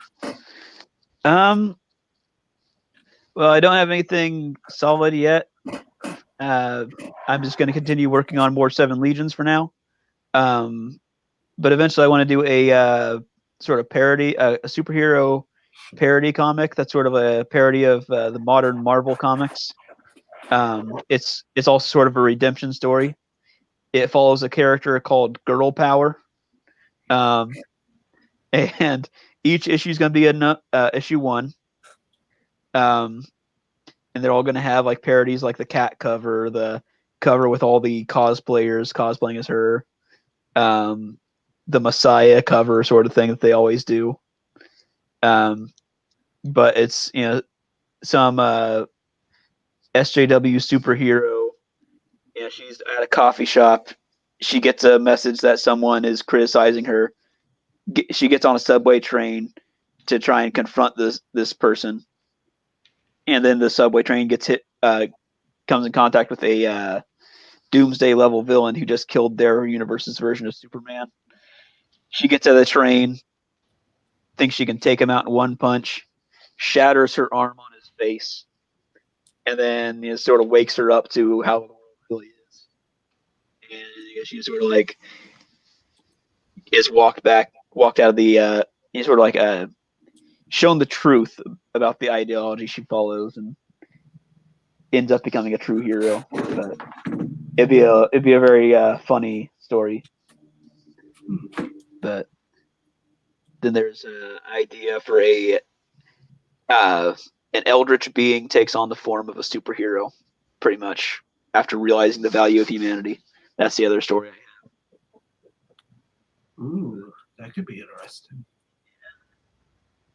A good guy eldritch being.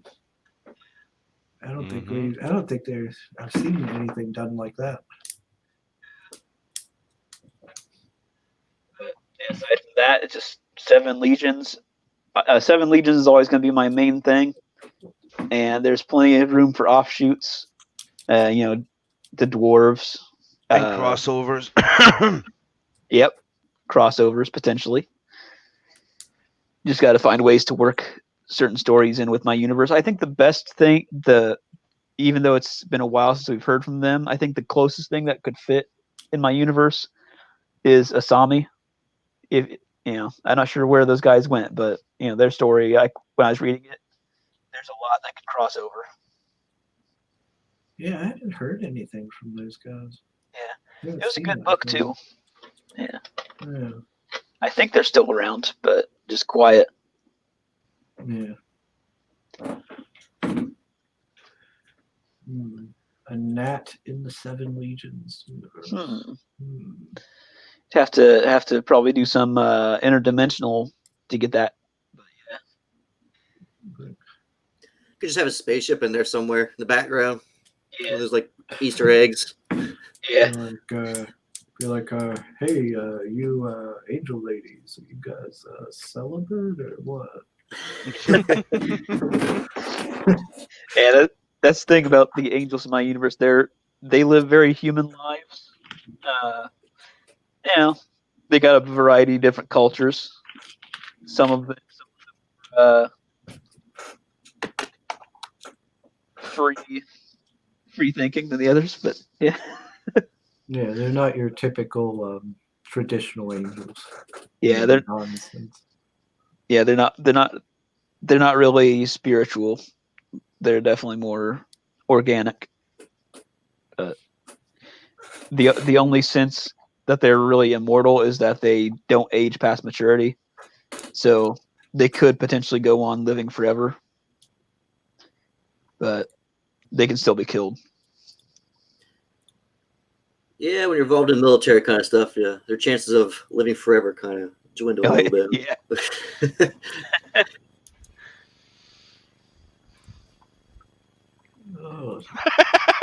Yeah, that's what I just read. Like, I'll try my best. That's all I have seen the film until the next stream. I promise. And Soul's like, Dunkel Zipper, you could watch it with your mom.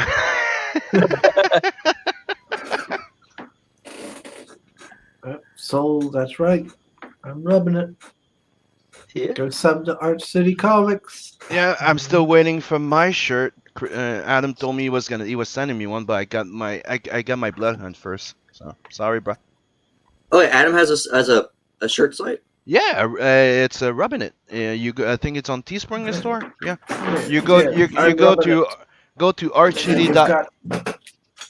You go to comics on the back. You do archcitycomics.com. He has a website, and on it you'll find the link for all the merch.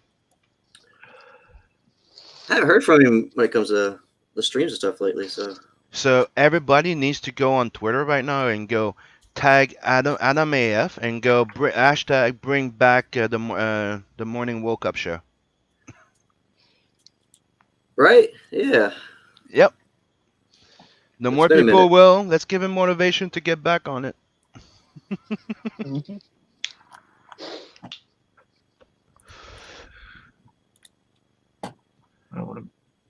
Because me, I've been wanting to do something as part of the show too, like maybe start and do the Saturday morning cartoon type of thing and draw one of those Saturday morning cartoons sketches. Ooh. Yeah, the sad thing with me with my work schedule is I'm never available Saturday mornings anymore. But damn it. Yeah. You know, it's because of people like you that there's no more Saturday morning cartoons. Exactly. I'm too busy to be there in the morning and watch cartoons. Fuck. Well, I know how it feels. I never get to do the watch stream anymore. Watch alongs. Because of my schedules. Boom, Mothman. Oh yeah. Mr. Shane, since you're here, why don't you tell us about the Mothman? Oh, where's the Mothman? For those who's not familiar with the legend, back in 1966 through 1967, West Virginia Point Pleasant had a moth-like man creature that was kind of terrorizing a bit of the locals, from chasing cars and people. People would see him soar past their houses and stuff like that. He's really known for the red eyes. The red eyes thing is a big thing with him. But then they had the collapse of the Silver Bridge in 1967, and people thought the Mothman may have been there to warn people, or there's also the theory that he appears during those kind of traumatic events when they take place. And since it's a legend that's close to where I live, I was like, you know what? When I do a monster kind of comic take on the creature, because we never really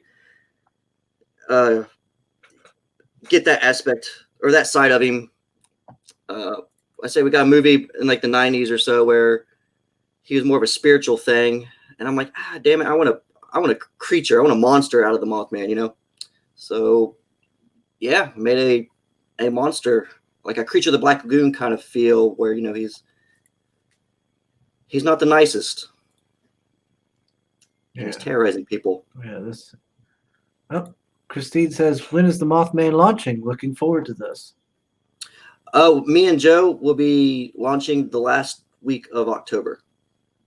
So yeah, we didn't give the mailing list like a long time. I know a lot of people would keep their mailing list up for months, but between me, Sweens, and Joe, with all the projects that we got Death lined up right after Mothman, so we're wanting to, not spend too much time on that. I basically got a lot of it done. A lot of stuff came together really, really good. Ilya, the artist I hired, he pumping out pages like no other. So I was like, oh well, hell, all right, I guess I'll hire the because he does the inking as well. He's like, I was like, you want to do the inking? He's like, yeah, sure. All right, so That's good. Yeah, so he got the penciling inking of the 12 pages done, and that's when I hired the colorist, and he pumped out the colors just as quick. So I got Ilya, who's supposed to send me the next 12 pages this week, and so it's coming together, really smooth. I know some of these projects take a lot of time, so I know we're not giving a lot of time with the mailing list, but it's okay. Like I said, I got planned for more than just the one Mothman book anyway. So even if the first launch is a fast pace, thing, gives me room for the second one. But yeah, so we got the October launch, which is good too because it means Halloween. Mothman, yeah, it fits the theme. It fits. Yeah, I know I don't want to launch anything. Everybody said don't launch in November and December kind of times. Obviously, people's gonna be Christmas shopping, and nobody has time for back to comics as much. Yeah, I think that time is like one of those dead areas. Yeah, not to say it won't do good for people, but I just know it can be a little bit more. Yeah, it's a little harder, challenging. Yeah. You gotta have quite a big audience to do well in those months. Yeah. Right. Yeah. Now there's a limit, ain't it, to how long you can have something up on a mailing list? Ain't there? It's like I think 6 months or something, right? Yeah, it's quite a bit of time. But it's nice that you've already got some of the book getting it done. And oh yeah, Adam AF's already started lettering the first 12 pages for me. He sent me some draft pieces, so I was looking those over. It's looking nice. Yeah, that's always that puts a little more faith, I guess you'd say. That people have more faith in your product. They're like, okay, yeah, he is working on it, so there's a good chance I will actually receive what I'm buying. yeah. We got a lot done. So it's definitely going to be made. It's only right now sitting at about 24 pages. I'm thinking maybe adding 2 more at the beginning for something, but like I say, other than that, I know like a lot of people have like the 45 on up kind of comics, which that will take more time. So I can understand that. So with a 24-page floppy, it wasn't going to take all the time in the world for me to make sure that got where it needed to be. And for being my first book too, I want to be one of those people that shows I can deliver something fast, not looking like shit though. I want to make sure it does look good. I don't want something just thrown out there. But yeah, I'm happy with it. I'm happy for it being a monster book. I haven't seen too many of the monster kind of stuff in the CG kind of community. I'm sure there's some out there. I've seen some zombies. I've seen what is it, Chinu? Right? I don't know if I say that right or not. Yeah, I have no idea how you say it either. Yeah, I know know what I'm talking about. What is it, Graham Nolan? So yeah, doing it. Which I backed that book because I was already working on the Mothman thing. By the time I saw that, and I'm like, oh sweet, another. Anytime I can grab a hold of somebody's like another urban legend kind of creature book, I'm on it. So I did back that one, but yeah, I haven't seen too many monster kind of. I don't know if the audience is there too much right now for it, but it's gonna make me happy. It's something I'll be proud of. So, well, I got. Well, it's something you're excited about, and that kind of passion and stuff's infectious. People will get excited for it because you're excited. Oh yeah. It's definitely passion project as well. So, like I say, I mean, I go to the festival every year except for this one because of the whole COVID thing. Which now that I know, Chris, that you're close by, we're at to meet up on a festival sometime. There we go. We'll hang out at the Mothman Festival. Yep. Hey, I'm hoping I can get the comic because I got the Mothman Museum up there. It'd be so cool if I can actually get them to. That would be. Because they put everything in there. You know, I mean, if I walk in there with Preston's piece, I mean, come on. Yeah, that is a good piece. Yeah. Yes, I got Doodle Bags. His piece is looking awesome. Mothman Monster. Yep. Big concerning him.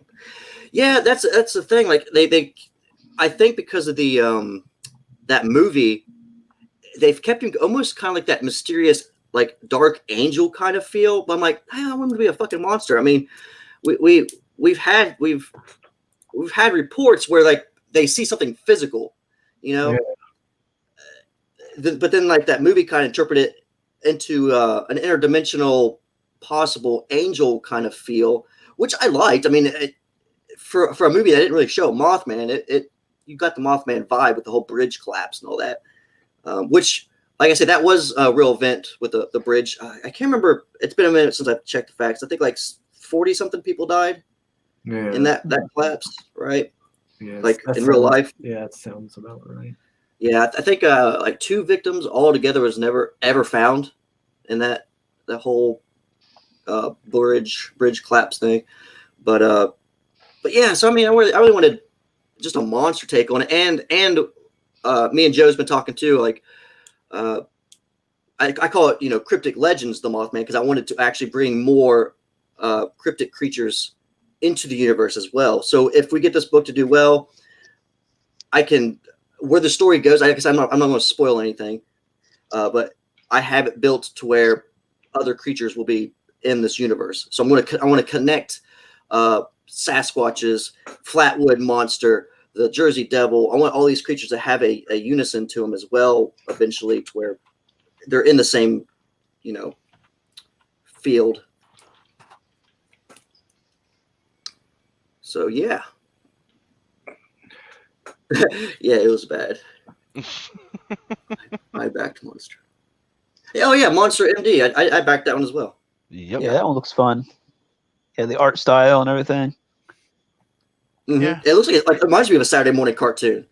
Yeah. I don't know what it is. There's something about like the feel of it. Has that. About the look of it, yeah. Yeah, yeah. Yeah, like I backed it. Can't wait for it to be done and in our hands. I think it should be done. I think he was supposed to be getting the last coloring lately. Oh, Doc Salem. That was another one that's kind of like a monster thing, right? Because he's like the Frankenstein thing going on. Yeah. Yeah. So which what Preston's on that? That stream that we had with Shane, I was talking about a monster, and you said about the Jersey Devil. No, it was not the Jersey Devil I was thinking of. I was thinking of the Detroit Dwarf. It's called Nain Rouge or something. It's French for red dwarf. Nain Rouge, yeah, red dwarf. Yeah. So yeah, stay out of the Canadian dwarf. Yeah. So stay out of Detroit unless you want to rocket axe to the face. You know. That's right. Just running around. Was it Michael? I was talking to the Michael's the one that has the mud mermaid, right? And by the way, Indiana, yeah, Indiana has the mud mermaid legend. There's not much to that.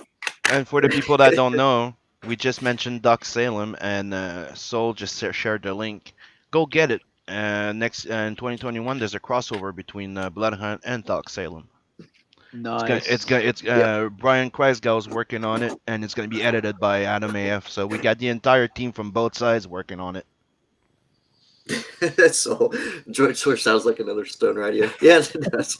It probably was. A lot of these are. I mean, Ohio has the grass man, so you can only imagine what stoner redneck came up with. So do you have an issue against stoner, or you're a stoner yourself?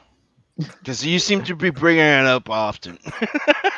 Because to me, when somebody says sounds like a stoner at this, it sounds like it's gonna be funny. You know, it's like I'm going. Now, the Grassman thing. Have you ever seen the Harry Partridge thing? It was like a parody of He-Man, and it's like there's one clip where it's like the version of Skeletor was like, "Now, Bo-Star, behold my army of killer drones, which I will not be using. Instead, get him, Grassman." And like this Grassman thing goes like, and like He-Man looks all shocked, like he just pulls out a blast and shoots him. Yeah. Oh man. They made that toy stink too, right? Because the funny thing about the Grassman, the Ohio Grassman, he's supposed to smell funny, like a skunk almost.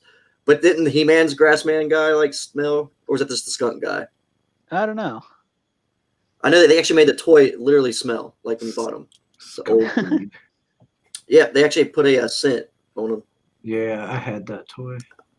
I'm sure that probably would not be legal at this point, but back in the day, in the 80s, they did not care.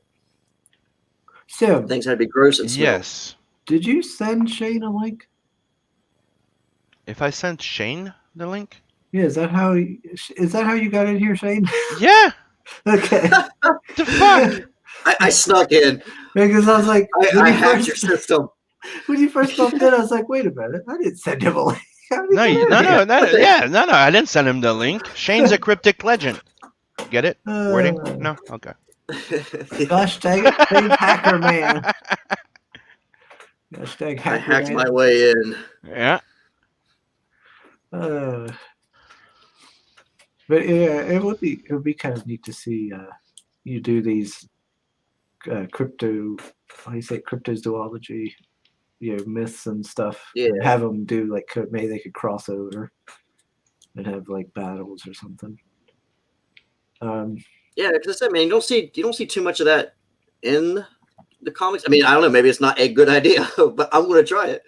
Yeah, did you have any kind of like influences like when you were writing this? Like, because I mean, from past like monster books, like say Swamp Thing or. No, not really. Like I say, I mean, I grew up on Goosebump books, and I actually started my writing doing the chapter kind of stuff like that, like chapter books, and Scary Stories to Tell in the Dark was a big influence for me. So I always loved those like short stories and stuff like that, and I guess I just kind of gravitated to the Mothman again, because like I say, it's something that I do every year. It's like a family thing. I go out there, my parents, they're all into like, the ghost stuff and ghost hunting and all that crazy shit. My family's fucking weird. All right. So I grew up with all that kind of weird shit, I'm that guy. People have like birthday parties. My parents are like, it's bust out the Ouija board. I'm like, okay. So yeah, I'm influenced a lot with, yeah, exactly. It gets weird at my parents' house. So I just really influenced with that kind of stuff. If that answers the question of how or why I gravitate towards that style, the horror. I mean, I like my 80s movies, don't get me wrong. I like Freddy Krueger and stuff like that.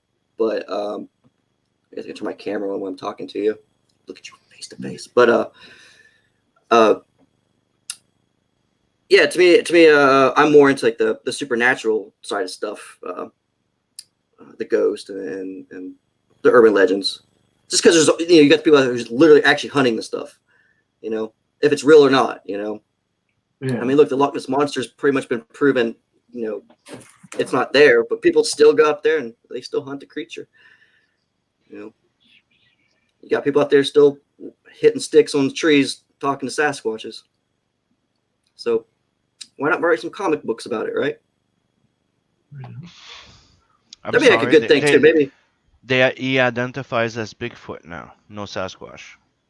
Get it right. Oh, you can't say Sasquatch anymore. No. It's pejorative, and you prefer Bigfoot because you know what they say about people with big feet, right? So it's all about perception and self-confidence, right? He's a hairy dude, right? And he's maybe very Maybe I can't go with Mothman either. Maybe he's very Mothman's sensitive like, about his identify looks. as a man now. Yeah. Also, Maybe I got called Moth People. Also, the O's have been replaced with X's. Get with the times, guys. Get with the times. Yeah, Mothman is. It can't wait for the people to catch up because like moth have black eyes. It's obviously an owl, but people keep saying it's a moth. I don't know why. It should be Owl Man, but hey, I'm guessing he was copyrighted. Yeah, probably. That's called Watchmen. That is like it's so weird that like the famous image is like that black silhouette. Yeah, it with the looks red like eyes. right. It looks like an owl more than an actual moth, but yeah. Jim Cox says, please put a space before the slash if using as separators. Okay. I don't know what he means here. Soul says, Jim Cox's comment is for you, Shane. Please put a space before the slash if using as separators. So go up. What's I'm guessing it has something to do with what it says on the campaign. Oh, I don't know. mm, I don't know. Maybe for the team here because he's got the. Oh yeah. flashes in You between. didn't do the Maybe. space after the alt cover, I think. Yeah. I don't Put know. a space before the slash if using separator. Yeah, there you go. Because you're doing writer and you didn't put the space after. Okay, yeah. He's Oh, saying in the okay. credits. In the credits. Okay. gotcha. Gotcha. Yeah, I can change that. That's an easy fix. Yeah, we got that Preston cover looks pretty good. Yeah, I gotta add doodle bags in there too because now he did a piece for me. Throw that in there. I don't think I put it in there right. When are we gonna see the Joe Ball one? He's working on a Halloween. He had a cover almost pretty much done, but he said he wasn't really satisfied with it. He wanted to do more of a Halloween piece, so he asked if he can just kind of start from scratch with it and then reveal it. I think that's when one of the pieces reveal on the launch day. Oh, So- okay. So yeah, it gives us a little bit of room to have something to show off when we launch. So between that and say the Carla piece, so we've thrown up the doodle bags piece. I do have a colored version of it now, which I haven't even showed him yet. I should send that to him. Like, hey, look, your piece is colored. But the black and white's pretty sweet too, though. No, show it here first. Yeah. Seems like that's the price to get on the show. You're gonna give a first deal for everything. What's And you show us them colors here, and then you retweet the link to them and wish you were here. Then you tag doodle bag. Yeah. Yeah. Should have been watching, bruh. But there's a second chance. Yeah, so that's how I got the Rockabilly Road Trip. I had to get off the Nine Devils campaign. I don't think you can get Nine Devils now, right? I think it's just the digital copy. No, I don't know. Sorry, I was reading Souls. Yeah, Soul says there's a second chance on the Nine Devils campaign. Yeah, for the Rockabilly. That's how I got it. I might have to check it out because I didn't get the Nine Devils yet. I I wanted don't know to if you can get the Nine Devils now. get that one cover that was like if they all sold out, it was going to be like a wraparound cover and stuff, but I didn't. Oh well. Morning Roast exclusive. Yeah, but I'm guessing we're not getting it. Well, what the colored version? Shades. Got Yeah. If I can figure this out, what do I just hit the share screen, right? Yeah, share screen, and then you lock on the screen where you have the image open. All right, hold on, give me a second, or hit the share screen, and then I'll see if I can figure out how to. It's actually never mind. I thought I could just send it as a DM too, right? And you could just pop it up if you want. Yeah, you could send. Yeah. Let me see if I got it. Christine just picked up Doc Salem. Hell yeah. We're selling books for people that aren't even on the show. So I got it up on my screen. Does it show up on yours now or no? Is that how that works? I haven't done share screen stuff. Showing up. You press share screen, select the screen, then you press share again, and it should work. Shane. I'll hit the screen again. Okay. Boop. Yeah. Oh, here we go. Boop. Oh, there's There you something. go. Did that work? Yep. Oh, So you can see it there? There it is. Yeah. Press the full press full There, screen an there on the. exclusive. That is awesome. Let me Oh, it's good. try to bring it up more there. Just click on the big square at the top right. It'll make Yeah, it just a that's bit what we bigger. want. It'll fill the screen. Boom. Does that work? Yep. Yeah. Good. Woo, exclusive. Looking good. Who did the colors? That's the same color set that did the interior. I'm not using his first name's Jeff. I haven't got his permission yet to you know how it is with the CG stuff. Yep. So I haven't. I already went through that with an artist, so I'm gonna wait till this guy's done. They're like, hey, by the way, do you mind me putting your name out there? If he doesn't want it out there, then it's all good. He did his job. We did our payments and so forth. So Yeah.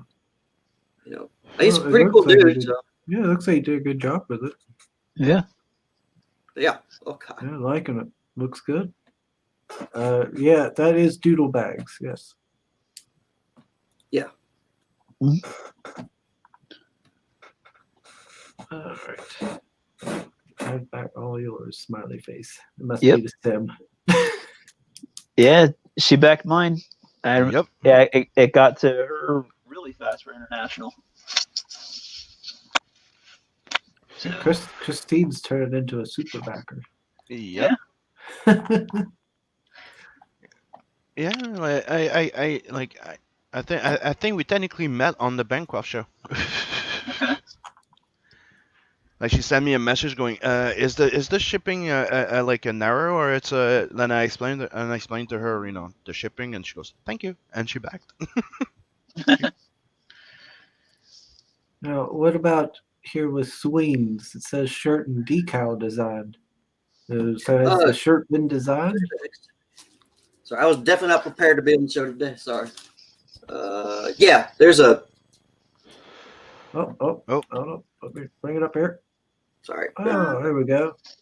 Nice. Yeah, that's the Sweens design. It's the decal for the mailing list, but it's also going to be the shirt design too. So if you miss out on the mailing list, we still have the design available as a T-shirt. And I think he's working on one more thing with it, but I don't want to say just in case it doesn't come through. But so, because I say again, we wanted a project where all three of us for the whole King Toad, because we started a studio together. And I was like, well, what can we do to have all three of us on a project? So I tried to get something where they at least did one piece of something on it. Yeah, it makes sense. That's yeah. So Sweens did the because Sweens is really good with logos and stuff. So yeah, I kind of want to. I mentioned it to Brandon from Zaid Comics since he has a shop now where they got a T-shirt thing, but they also just started where you can get posters. And I was talking to him a little bit, seeing if I get a exclusive art piece from somebody in the CG community that we could throw the poster up exclusively on their store for sale. So I'm waiting to see if he's up for that. Kind of help out, his new storefront as well, and just another Mothman piece that I can look at. Gives me an excuse to hire somebody else because I say, what I'm new to a lot of these guys, so when I see their stuff, I'm like, damn, I want them on. I want something other than me. I didn't get him as a main artist. A lot of them still, have room to do a piece here and there. I like Canales. Right now, he's working on so much stuff though. He's doing the Ace. He's doing stuff for Ace right now. He's one of the first artists I actually contacted. But and he was up for it. It was just months ahead, and I already set myself back with another artist who bailed on me. So I didn't want to wait too much. So eventually, I'd like to get a Canales piece. I finally got Sim kind of on board. I mean, he's been talking like, "Hey, when are you going to put me on a piece, Shane?" Like, how the fuck am I not on Mothman? Yeah, well, you never know how busy people are too, because I know you're busy with the Natverse. the funniest part is like how it happened because he goes, "Oh, Sim, I need to get a piece from you." I'm like, "How the fuck am I not on it yet?" It's just Yep. Yeah, I got a list of people to do prints for my next campaign. Just gotta get the money together to hire them. Yeah. Soul says Shane is better at promoting his book when it's not his show.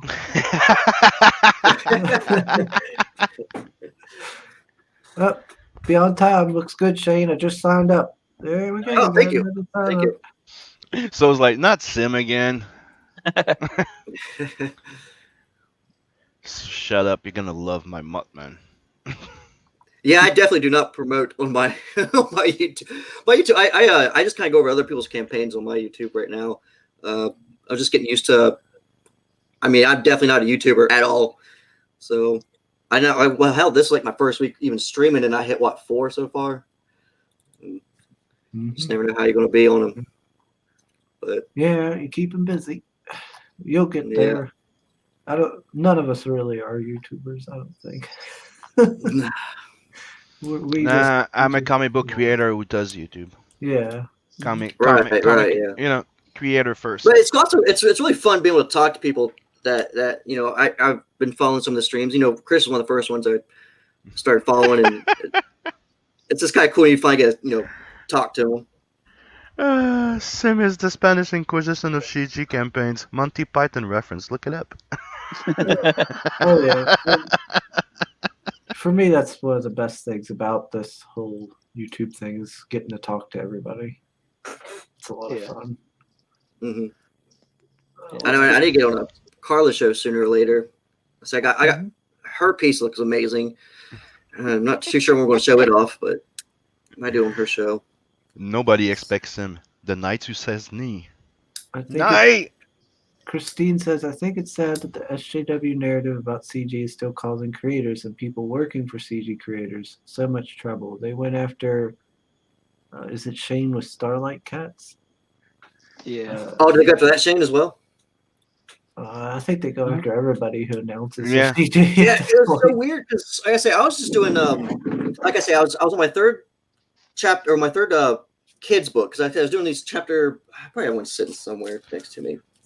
Technically, right now they're asking everybody to boycott the new Shane book on published by DC. I think. I was doing like these little chapter books for kids. That's actually a Joe Ball cover. Again, it also helps when like your best friend's an artist. And give me that cheap labor. Yeah, man, exactly. So I was on my third one of that, and then Joe's like, "Hey, why don't you jump back into the comic book side of things with me?" And I got this thing going on over here. He introduced me to the CG because when you don't know what Comicsgate is, people have to explain it. That's what it's so weird when there's a lot of hate towards CG because like normal people like me had no idea what the hell anybody's talking about. I just look at nobody knows it's a hate group person. I mean, it's not a hate group, but nobody knows that type of stuff unless somebody's saying it. If you just go to CG, there's nobody talking hate, So it's really weird when I came into it because as soon as I started talking about doing a comic, all of a sudden I had friends who was like, "I can't believe I backed a hate group." And this is a guy I went to school with. Me and Joe know, who actually bought my books, prior to me doing the comic book thing. He didn't say my name, but we're friends on Facebook and we went to school. And so it's really weird. Also, like one of your friends, it's kind of like pointing a finger at you, like, "Oh, you're part of a hate group." I'm like, "What? What are you talking?" Okay, so I right out the gate, within like a month or two of being into the CG thing, I was typecast, and I kind of ignored it. I didn't really care. It's the internet. People's gonna say shit. Yeah. Even if it's friends, you're like, all right, whatever. I get in arguments with friends all the time. Over stupid shit. So I just ignored it. Went on with my business.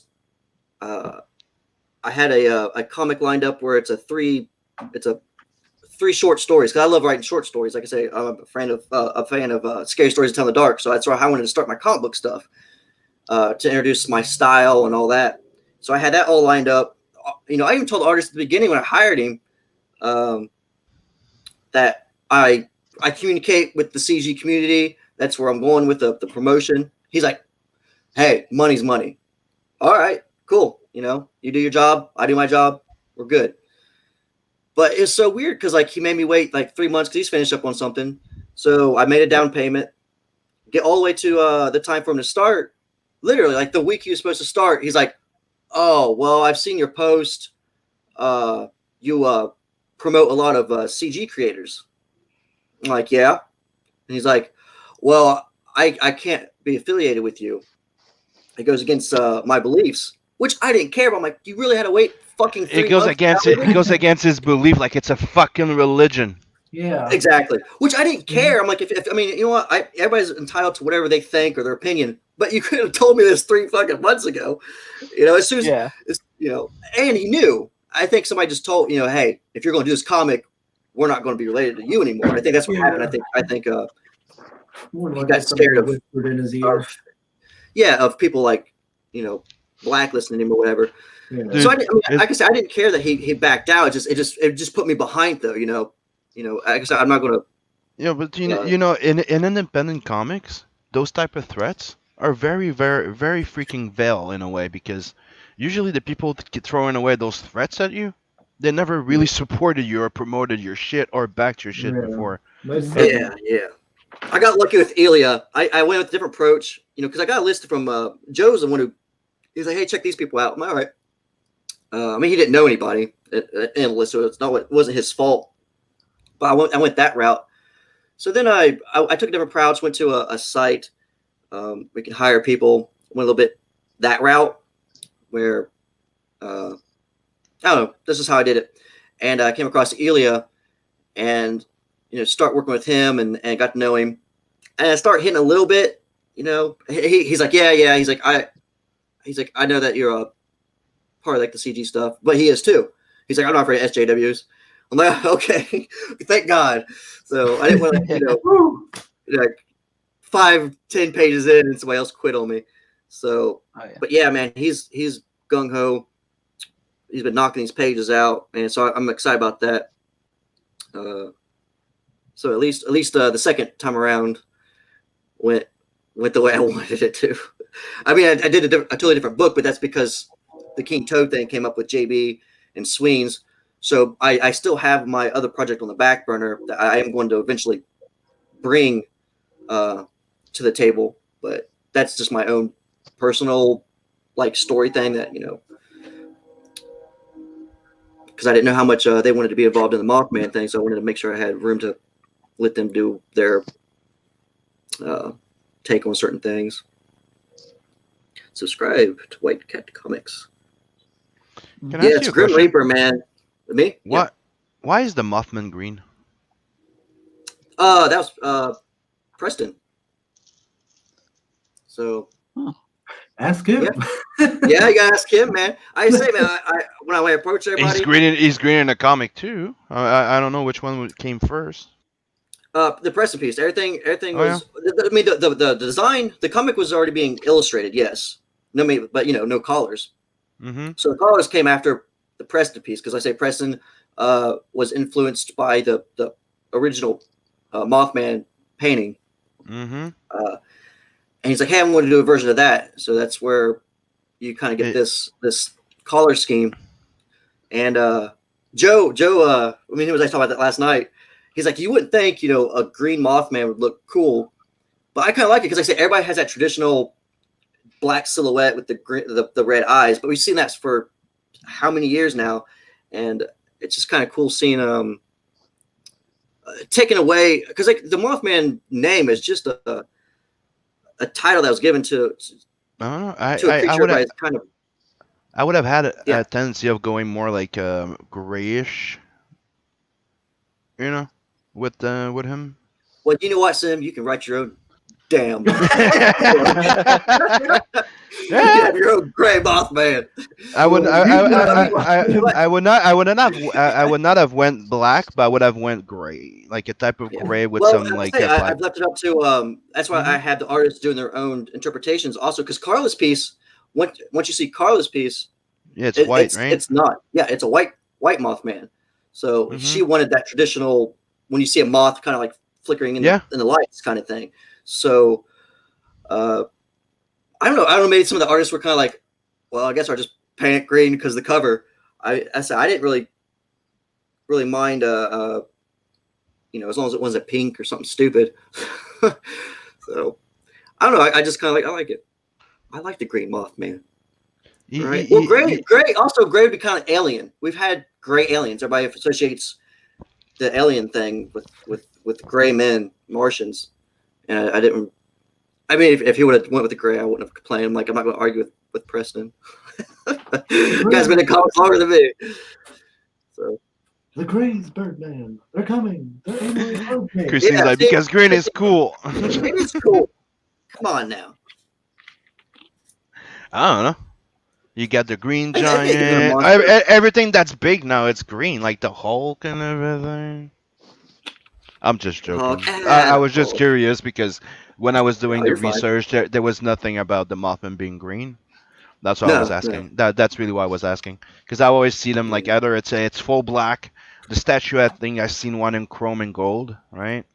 Well, that's just. I mean, I'm not actually a big fan of the statue. I think the statue's pretty stupid looking. I mean, it's what I'm saying is it's just iconic at that area, but I think they could have done a cooler statue. Which have you been to? You've been down there, right, Chris? You said. Yeah. Yeah. Did you see the other statues and stuff? The murals? It's been a long time ago. Yeah, they actually added quite a bit of statues, other than the Mothman thing, because like I say, there's a big, Civil War battle kind of thing going on down there back in the day. So they have a whole bunch of cool stuff to actually see in Point Pleasant, other than just like the Mothman statue. But I believe that artist also did the other statues that's down there. But yeah. So you got, I mean, the statue's silver because it's a statue, obviously. But I think because you got the whole black thing because he's always like the shadow kind of character. So it's kind of like what if the Mothman kind of stepped out of the shadow kind of take, I guess. You know, green is the better choice. I don't know. I don't know. I think at the end of Cryptic Legend, we're gonna discover that Mothman is just oddity. Just I did there's a piece that's going to be coming with the comic. I made a article, my own Mothman article, and on the back of it actually has oddity. So it's kind of funny. Yeah, I think what they need to defeat the Mothman is just get a giant bug zapper. Yeah, that's I think what Chris said last time, right? Yeah. Yeah. The bug zapper. That reminds me, there's an anime. I was scrolling through YouTube and there was like a YouTube channel that does like anime kills, and it's like real gory stuff. And one of them was like an anime where it's these kids that are like on this island and it's all full of like big insects and everything, like giant. And one of the kills they do is basically a giant light. Like a giant bug zapper. Basically, they set up like this thing where it's like a light, and the bug comes over and ends up getting electrocuted. Nice. That sounds like a Berserk scene. It always goes back to Berserk with you. I know there is a. Sim loves his Berserk. Dude, I discovered it because of Joe Ball. Like. I've known about it, but I got into reading the manga because I had a few people, including Joe, going, "You need to freaking read it." Oh, okay, so I started buying all the deluxe edition. Now I'm up to 5, waiting for 6 to come out. They take for fucking. I think I've been watching Evangelion. I kind of stopped watching it because I got busy with everything, but that's not too bad. I tried. Bit hard getting into. Yeah. Yeah, I got Crunchyroll. So I try to watch some anime here and there, but I'll watch like 3 or 4 episodes or something. I'm the type of guy that has like trouble with anime series. I'm more of the anime manga movies type of guy. Like I come from that generation where Ninja Scroll. We had like the movies were more like a movie, more mature oriented, more serious. While when you watch like the anime series, like the cartoon version of them. It stretches, like, how long, dude, does it take 5 episodes for fucking Goku to charge one fucking ball? Yeah. I'm 5 honestly, man, episode. Yeah. I have a couple friends. I have a couple friends who's like obsessed with DBZ, and I've tried to get into the DBZ universe because it's one of those universes I like. It's like Sonic the Hedgehog. I like Sonic. It's a cool character, but that universe, it bores me sometimes, you know. And I feel like DBZ, it's like it's got a lot of cool characters, but man, all those fillers and stuff just. Yeah, I have a love-hate relationship with Dragon Ball. I love it on one hand. I love the universe and all the potential it has, and I love. And you gotta watch it. the original one. But I hate how much wasted potential it has. Like Sim said, there's like it drags out, stretches out all this stuff over multiple episodes. And it's like instead of doing that, have your episode, but then have other episodes where you actually give character development. Because the show doesn't really do character development or anything, and it'll introduce characters, use them, and then toss them to the side, and you never it just forgets about them, and it's so late. It feels so lazy at times, and there's so much potential with what could have been done with it. Yeah, but I don't know. Oh, wow. But yeah, with the Mothman, you were always talking about the colors. It makes me think of like I've seen flies, and they have like the shiny, back is shiny, and it's got different colors and stuff. Yeah, you could have done something like that. Could have been something like that. That could have been neat. Yeah, but yeah, I like the green here. Like Ace said, don't listen to Sim. Oh yeah. Well, you know what? What's that, Sim? This is the actual Frazetta piece. Where? It's not showing it. There it is. Right here. Yep. Mm-hmm. It's not green. There's some It's green. kind of got green in it. That's what I'm saying. Like Frazella used to put always some green in it or yellow to kind of But yeah, it's a mix of colors. But I always thought that was weird because you have the Mothman. I always thought he looked like a fucking alien, and he put fucking flying saucers behind it. I never understood that one. Well, But I mean, Mothman's supposed to be an actually, alien in his vision, I guess. That's a good thing But about the this is what Mothman. we're It's more not, used there's to. not, yeah. I get a little bit burnt out of that image. Especially if you go to the festival, everybody and their mom like fucking tries to sell that on like a T-shirt to a mug to barbecue sauce. It's like, oh, come on, man, we can get a little bit more creative than that. Yeah. Don't you want to taste moth flavored barbecue sauce? And that thing. It is a thing down there, there's Mothman pizza down there too. My brother has a picture of his kids with that statue. Oh yeah. Yeah, it's really stupid looking though. Mm-hmm. Yeah. Oh, look, they even gave Mothman a chest hair. If we're going to talk about Mothman designs here, let's talk about that chest hair. Yeah. Why do you think I was giving him chest hair yesterday? Remember? Dude, they gave him butt cheeks too. If you find an image from behind, the Mothman has like butt cheeks. It's fucking hilarious. Nice. Yeah, like man.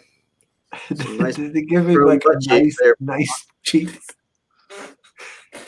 Mothman works out. He does his squats. Mothman. It's like what is that thing? It was like I'm dummy thick. My cheeks keep flapping, but I can't sneak around or something like the Metal Gear Solid thing. So he's saying about how he's dummy thick and he can't sneak around because his cheeks keep slapping together. I guess I need to be in a private thing to see his butt. Hold on. There you go. Oh. There you go. Mothman butt cheeks. Yep. Oh, shining chrome.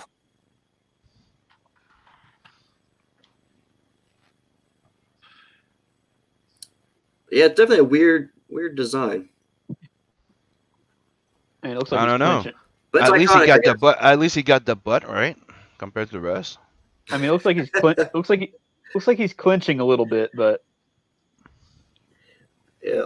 And that pose gives the feeling of, oh shit, I gotta make it to the toilet soon.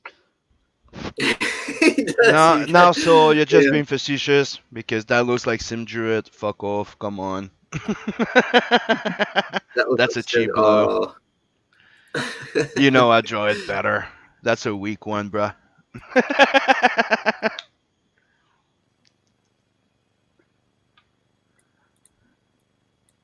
But if it's not that owl, more like owl-looking type of shape, it does often. It does most of the time. They always come up looking like an alien. Ooh, I like that one. Yeah, here. Yeah, that looks like the one I was coming up yesterday, dude. Look at. Let me show you here. Make sure the volume's up. This is what made me think of this. Colonel, I'm trying to sneak around, but I'm dummy thick, and the clap of my ass cheeks keeps alerting the guards. I just thought of that when you kept saying about his butt cheeks. Like just the Mothman trying to sneak around. He just keeps clapping with his cheeks. Check this out. This is closest to what I was designing yesterday to try and get the feel of it.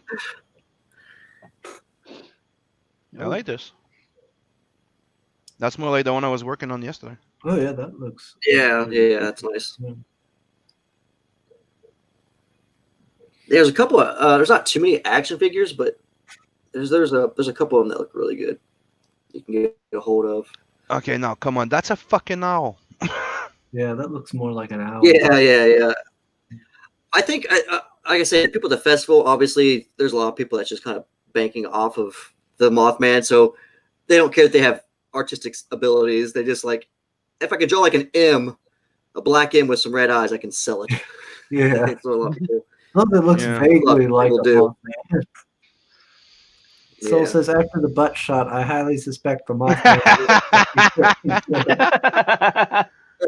Yeah, I just got a message from Shane. Goes, I got a new idea for that print, guy.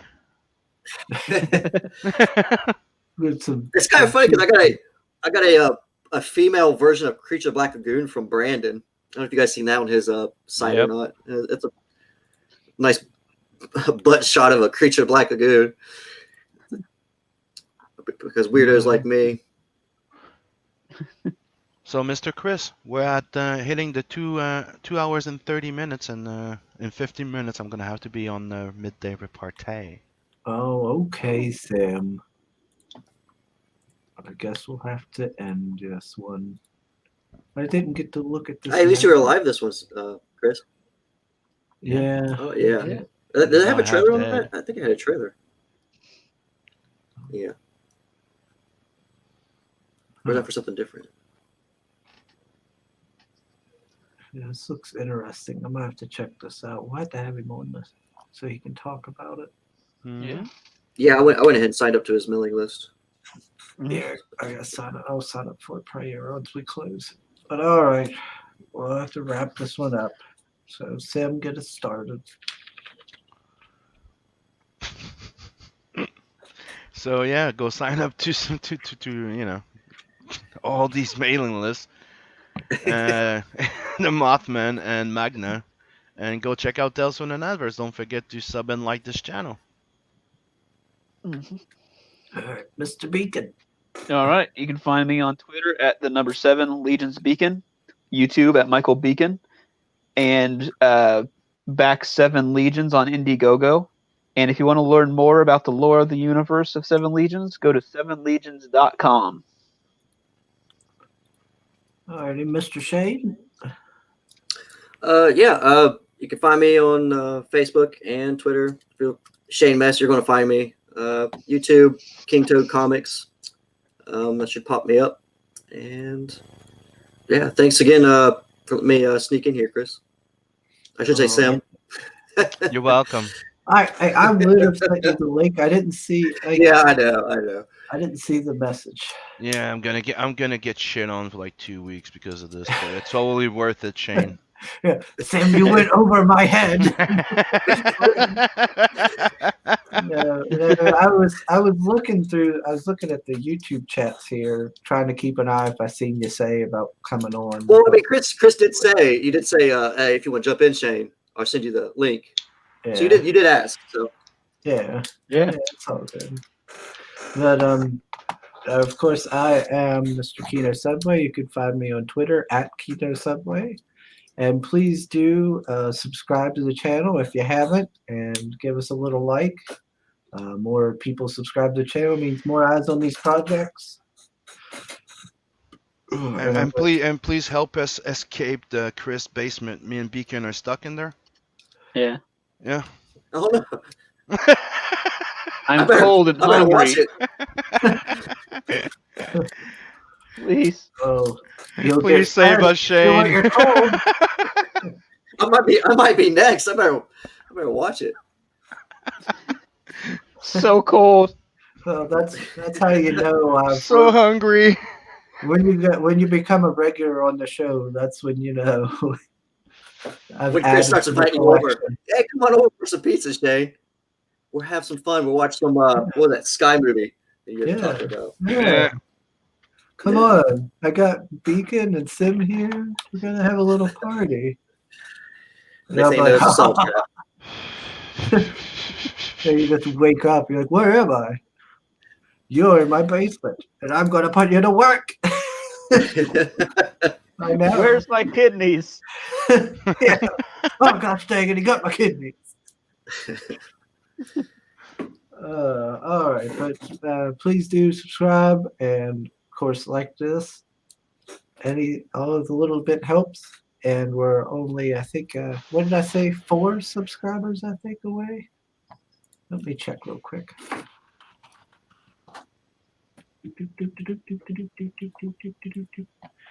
We are up to, only 4 subscribers away from 150. That'll be awesome. So once we hit that, that'll be pretty sweet. And thanks everybody for watching, and we will see you all again on Friday. Later. Later. Later.